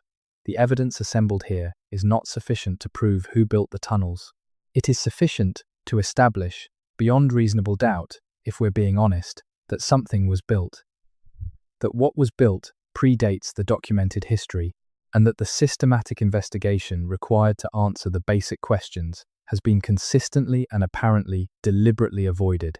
The why of that avoidance is itself part of the question. A country that builds its national identity on a particular story of its own origins has a stake in that story. The stake is not merely psychological or symbolic. It is legal, political, financial, and structural. The administrative apparatus of Canada, the land management systems, the treaty frameworks, the heritage protection structures, the academic institutions that produce and certify historical knowledge, all of these were built on specific assumptions about what pre-contact Canada was. Assumptions that the tunnel evidence challenges. Challenging those assumptions doesn't automatically mean the apparatus falls apart, but it means it has to be renegotiated, and renegotiation is expensive, disruptive, and uncertain in outcome. The incentive to avoid it is significant. This is not a conspiracy. A conspiracy requires coordination, planning, explicit agreement to suppress specific information. What the Canadian underground story shows is something more diffuse, and in some ways more troubling. A pattern of institutional behavior that reliably produces certain outcomes without anyone necessarily deciding to produce those outcomes. A system that is designed to answer certain questions and not others, that treats certain kinds of evidence as legitimate and other kinds as not, that creates career incentives for people to work within the framework and career disincentives for people who push against it. The result of such a system, over time, is a body of official knowledge that is genuinely incomplete in specific, predictable ways. Ways that happen to align with the interests of the institutions that produce the knowledge. The underground is one of those ways. Think about what it means that we don't know. If you asked a Canadian historian, a well-informed, credentialed, intellectually honest historian, what is in the underground of Canada that predates the documented history, the honest answer would be, we don't know, and we haven't looked. Not, we've looked and found nothing. Not, the evidence clearly shows there's nothing there. We haven't looked. In a country that prides itself on evidence-based governance, on scientific literacy, on respect for Indigenous heritage, on transparency in public institutions, we haven't looked. The pre-contact history of an inhabited continent, covering potentially tens of thousands of years, with physical evidence scattered across the landscape and encoded in the oral traditions of living communities, not systematically investigated. This is not a neutral situation, it is a failure. A specific, identifiable failure of the institutions responsible for producing and preserving historical knowledge in Canada. And the failure is particularly pointed given its target. The history that is not being investigated is the history of the people who were here before the colonial project. The evidence that is not being followed up on is evidence that might complicate, enrich, or fundamentally revise our understanding of what this land was before it became Canada. Following up on it is not politically convenient. Not following up on it has a political cost too, though it's a cost that falls on different people. On the Indigenous communities whose heritage the investigation might reveal, on the public whose understanding of their country is incomplete, on the future scholars who will have to work with a record that is missing precisely the pieces that someone in an earlier generation decided not to look for. The question of what to do with this information, having assembled it, is genuinely difficult. The most obvious action is the most obvious one. Investigate. Conduct the systematic, multidisciplinary, properly resourced investigation of Canadian underground anomalies that has not been conducted. File the Freedom of Information requests that haven't been filed or that have been filed and not fully complied with. Conduct the oral history documentation with Indigenous communities that has been done piecemeal and incompletely. Survey the accessible sites. Pursue the inaccessible sites. Publish the results openly wherever they lead. This is easy to recommend and hard to do. The institutional barriers are real. The resources required are substantial. The political environment is complicated. The expertise required spans multiple disciplines that don't routinely collaborate.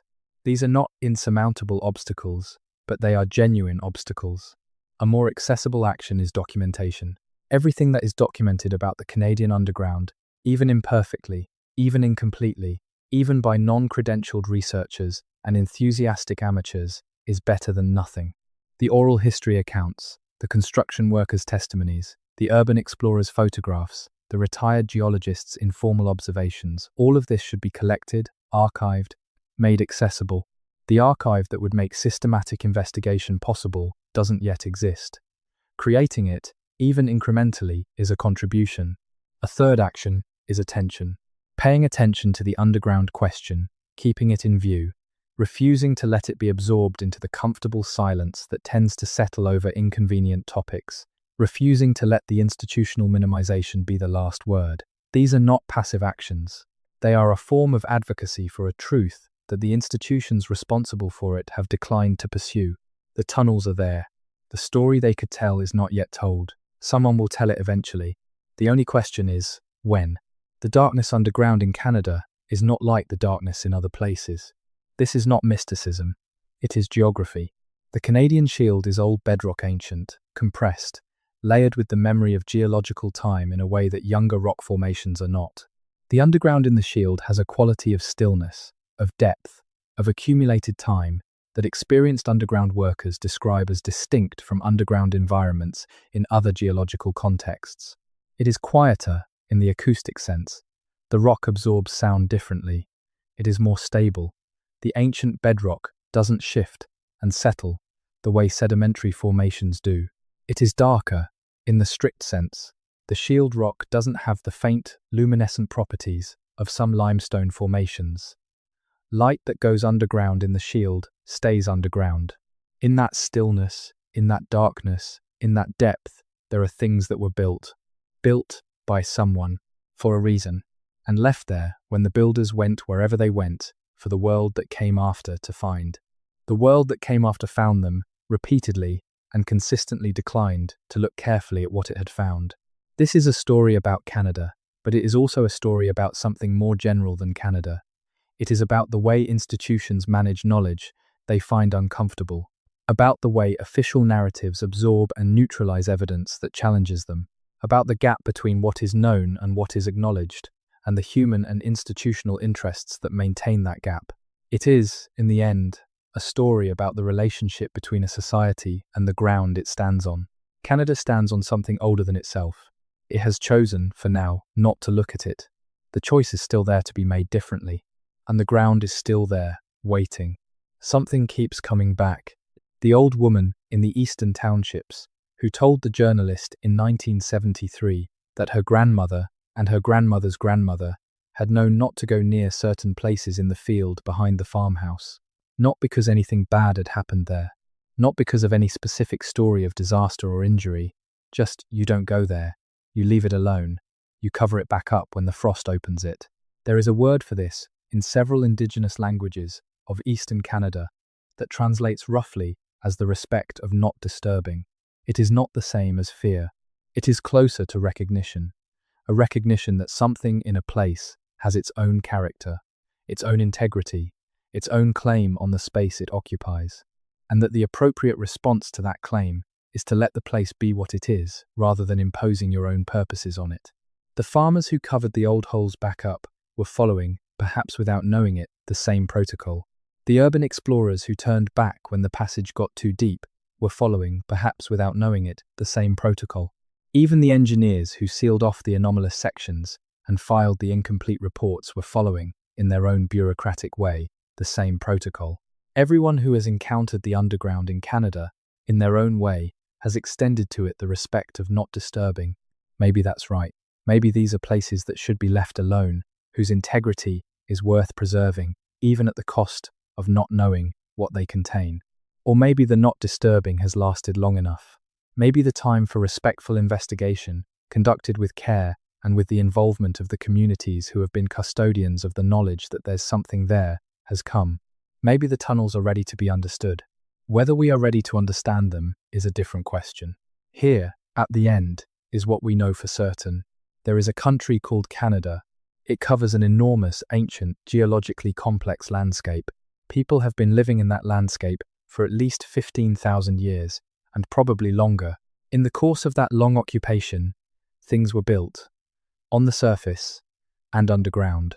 Some of the things built underground are still there. They have been encountered, repeatedly, by many different kinds of people over many generations. They have not been systematically investigated. The evidence that they exist is scattered, incomplete, partially suppressed, and entirely real. They are waiting under Montreal and Quebec City, and Halifax and Kingston and Winnipeg and Victoria and Ottawa. They are waiting under the fields of Quebec and Ontario and Nova Scotia. They are waiting under the rivers and lakes and forests of the Shield. They are waiting for the question to be asked seriously. They are waiting for someone to go in and not come back out with the same assumptions they went in with. They are waiting for Canada to look at the ground it stands on and reckon, honestly, with what is there. That reckoning hasn't happened yet. But the ground is patient. It has been waiting for a long time already. A little longer won't matter to the ground. The question is whether it matters to us, whether we are the generation that finally asks it seriously, whether, when we find the entrance and stand at the top of the passage in the dark, we go in, or whether we cover it back up and walk away. And what we lose if we do. Sleep on that. If you can, there is one more thread to pull. It has been sitting at the edge of this account for the entire length of it, appearing in the corners of the evidence, hinted at in the Jesuit letters, and the survey notes, and the oral traditions, and the geological reports. Never quite named directly because naming it requires accepting that the tunnel question goes somewhere that most people who start it are not prepared to go. The thread is this: the tunnels, in several of the accounts that describe the deeper sections, are not empty. Not in the sense of containing artifacts or construction debris, or the physical remnants of human occupation, though some of the accounts describe those things too. In the sense of containing something that the people who have been in the deeper sections have consistently struggled to describe using the ordinary vocabulary of physical objects. The sense of presence noted earlier, the feeling that the underground spaces are not simply architecture, that they register the presence of a visitor in a way that the environmental conditions don't fully account for, is described, in the accounts that come from the deepest sections, as more than a feeling, as something that has a character, a location, a directionality, as something that was in specific places within the tunnels rather than dispersed throughout them. The accounts that contain this element are the hardest to evaluate because they are the least amenable to the kind of evidence-based analysis that the rest of this story has been trying to apply. The sense of something present in the deep tunnels is not photographable. It is not measurable. It does not leave material traces that can be independently analyzed. It lives in the testimony of individual human beings who were in specific places at specific times and who are reporting their own subjective experience. Subjective experience is not nothing. It is, in fact, the most fundamental data that any human being has access to. The question is what it means. One interpretation: the people who felt a presence in the deep tunnels were experiencing the predictable response of a human nervous system to a high-stress, unusual environment. The darkness, the depth, the silence, the knowledge of being in a place that doesn't appear on any map, the accumulated weight of everything strange about the underground encounter, all of these factors would be expected to produce unusual states of consciousness, to generate perceptions that might be interpreted as the presence of something external when they are in fact products of an internally generated perceptual state. This is the default interpretation, and it is not wrong. The human brain in unusual environments generates unusual perceptions. This is documented. But the accounts that describe something present in the deep tunnels are not, for the most part, accounts of panic or extreme stress. They are, many of them, accounts of relative calm that is interrupted by something specific. Something in a particular location, not distributed through the environment. Something with a character that the witnesses attempt to describe in terms of intelligence, of attention, of awareness. These are precise words. They are chosen carefully by people who are trying to communicate something specific. And they recur across independent accounts from different people in different locations and different time periods, with a consistency that is, once you are aware of it, genuinely striking. Whether the consistency reflects a real feature of the underground environment, something about those specific spaces that generates a specific quality of experience in the people who enter them, or whether it reflects the common structure of human perceptual experience in unusual conditions, or whether it reflects something else entirely, is not a question that can be answered with the evidence available. But the consistency is worth noting, and the possibility that the underground spaces in Canada are not simply empty infrastructure waiting to be catalogued and explained is worth holding on to, even if what that possibility means is deeply uncertain. The nights in Canada are long in winter, not long in the way of places closer to the poles where the sun disappears for weeks, but long enough for the dark to press close, for the stars to be extraordinary on clear nights, for the silence of the land to be genuinely deep and genuinely old. In that silence, In that dark, the underground doesn't feel as remote as it does in daylight. It feels close. It feels as though the question of what is under the ground is not a historical curiosity, but an immediate presence, something just beneath the surface of the ordinary world, something that the ordinary structures of daily life hold at bay by their busyness and their noise, and their relentless orientation toward the visible and the practical and the officially acknowledged. Take away the noise, take away the light, sit with the long dark of a Canadian winter night, and feel the ground under your feet. That ground is old, older than any story you've been told about it. And in the old ground, in the dark beneath the dark, something waits. It has been waiting for a very long time. The last recorded sighting of an opening to an anomalous tunnel system in Canada, by which I mean the most recent account I have been able to document with any confidence as to the identity of the observer and the location of the observation, occurred in 2019 in a section of northern Ontario, not far from a provincial highway. A construction crew was preparing a site for a communications tower. The groundwork involved removing a section of shallow topsoil over a rocky area to pour a concrete pad. In the course of this work, the excavator broke through the soil into a void. The foreman climbed down into the void. He described it, in a brief conversation with a researcher who happened to learn of the discovery through a contact in the construction industry, as a passage, lined with stone, going in two directions from where he had dropped into it, clean, in the sense that it was not full of debris, and deep, in the sense that it was cooler than the surface, by a margin that surprised him. He was down there for perhaps 20 minutes. He came back up. He did not tell his crew what he'd seen. He filled the void with the next concrete pour and said nothing officially. He mentioned it to his wife. His wife mentioned it to her sister, who mentioned it to someone who knew the researcher in question. By the time the researcher heard about it, the concrete pad was poured and the communications tower was up. The passage is sealed. The foreman doesn't want his name used. He doesn't want to be associated with something he has no way to explain and no way to substantiate beyond his own account. He just knows what he saw, and what he saw was what people have been seeing, at intervals, across the length and breadth of this country, for as long as there have been people to see it. A passage, going somewhere. There are tunnels under every Canadian city, and nobody will say who built them. Not yet. Consider what it would mean to find the answer. Not the partial answer, not the inference and the pattern and the accumulation of evidence pointing toward something, but the actual answer. The name of the civilization, the period of construction, the purpose of the tunnels, the fate of the builders. We treat that kind of discovery as a hypothetical, because it is. We have no way of knowing from where we stand what exactly the full investigation would reveal. But we can think about what the categories of possible answer look like and what each of them would mean. If the investigation revealed that the tunnels were built by a previously unknown branch of anatomically modern humans who lived in North America significantly earlier than the accepted timeline and who achieved a level of social, technical complexity well beyond what the standard narrative assigns to pre-contact North American civilization, that finding would require a wholesale revision of what we think we know about human history in the Americas. It would be, in the scale of its implications, comparable to the discovery of the Denisovans or the rethinking of the Clovis first model of American settlement. It would be a finding with consequences for every field that touches human pre-contact history: archaeology, genetics, linguistics, indigenous studies, legal history, treaty law. It would be a big finding.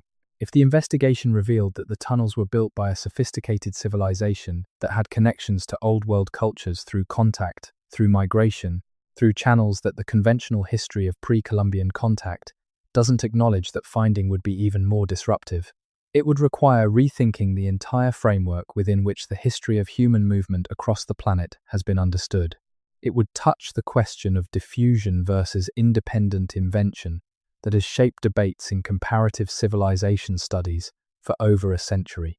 It would have implications for how we understand the origin of specific technologies, specific astronomical knowledge, specific architectural traditions. If the investigation revealed that the tunnels were built by a known indigenous civilization, one of the cultures that appears in the documented pre-contact record, but with a history of underground construction that has been missed or suppressed, that finding would require a different kind of rethinking. One centered on what the official history of that specific culture had gotten wrong, what had been overlooked or dismissed, what the living descendants of that culture have been saying that the academic establishment hadn't listened to. It would be a reckoning that was both historical and contemporary, because the descendants are here and their relationship to that history is not merely academic. And if the investigation revealed something that doesn't fit any of these categories, something genuinely unexpected, something that the prior possibilities hadn't adequately prepared for, then we would find ourselves in the most interesting position of all. The position of not knowing what category the finding belongs in. The position of having to develop new frameworks because the existing ones don't work. The position of genuine discovery, which is uncomfortable and exhilarating and entirely worth the discomfort. Any of these outcomes would be significant. All of them would be more useful than the current situation, which is the situation of a country that sits on unknown history and has decided, for a complex of reasons, not to find out what it is. The rivers are still there. The rivers that the tunnels follow, or that the tunnels cross beneath, or that the tunnels connect in ways that suggest someone understood the entire watershed as a single geographical unit to be organized and navigated and used. The Ottawa River, still running. The St. Lawrence, still moving its enormous volume of water from the Great Lakes to the sea. The Fraser, still cutting through the mountains. The Mackenzie, still finding its way north to the Arctic. The rivers don't know about the tunnels, and the tunnels don't know about the rivers, in the anthropomorphizing sense that makes this a story rather than a geological report, but they are connected. The builders connected them, in the sense that the builders used the rivers as the organizing geography for whatever they built, and the tunnels reflect that geography even now, running under and beside and toward the water that shaped the landscape when they were built. The landscape knows where the tunnels are, in the way that landscapes know things. The groundwater flows around them. The frost works along their edges in winter. The trees above them grow differently over them than in the surrounding soil. The animals who live in proximity to the still open sections behave in ways that experienced observers sometimes notice and that suggest awareness of something underground. The landscape has not forgotten. Only the people have forgotten, and the forgetting was, to an extent that is hard to overestimate, chosen. It was the product of decisions, made over generations, to not pursue certain kinds of knowledge, to not follow certain threads, to file the report and close the file. The choice to forget can be reversed. That's the thing about chosen forgetting, as distinct from the forgetting that comes from the simple passage of time and the loss of records. It can be reversed. The material is still there. The ground is still there. The knowledge is still there, in the archives and in the oral traditions, and in the accumulated informal record of everyone who has been down there and come back up. It just needs to be looked at, seriously, honestly. For the first time, when you drive across Canada, when you really drive it, from coast to coast, through the settled southern corridor and up into the north, wherever the roads allow you, start to feel the scale of the country in a way that maps don't convey. It is vast. It is, by most meaningful measures, more vast than it is possible to fully comprehend. You can drive for days and still be in the same geological province. You can fly for hours and the landscape below barely changes. The country is enormous in a way that makes the standard historical narrative, 400 years of colonial settlement, the fur trade, the railway, Confederation feel like a thin film on the surface of something almost incomprehensibly larger. And below that film, below the roads and the railways and the cities and the farms and the mines and the dams and all of the apparatus of the modern Canadian state, there is the ground. The ancient, patient, Precambrian and sedimentary and glacially shaped ground, with things in it. Things that were put there by people who understood this landscape in a way that nobody alive today understands it, who organized themselves around it, built within it, used it, and then passed from the record in ways that left no clear trace except the holes they cut in the rock. That is the legacy that Canada hasn't claimed. That is the inheritance that Canada hasn't gone to collect. That is the question that Canada hasn't asked. The tunnels are the question. The answer is in the dark. And the dark in this country goes very deep. If you have come this far, you have traveled a long way underground. Not literally. You are wherever you are in bed, on a couch, in a chair, in a room with walls and a ceiling and the ordinary world on the other side of the door. But you have traveled through a considerable darkness anyway. Through the darkness of incomplete records and institutional silence and the accumulated weight of a question that has been asked quietly by various people in various ways for a very long time, and that has never been given a serious public answer. That is a kind of journey. And like most journeys, it ends with you in a different place than where you started, not physically, but in terms of what you know and what you know you don't know, and what you think the difference between those two things means. You know, now, that the ground under Canada is older than the story told about it. You know that there are things in that ground that have not been explained. You know that the people in a position to explain them have, so far, chosen not to.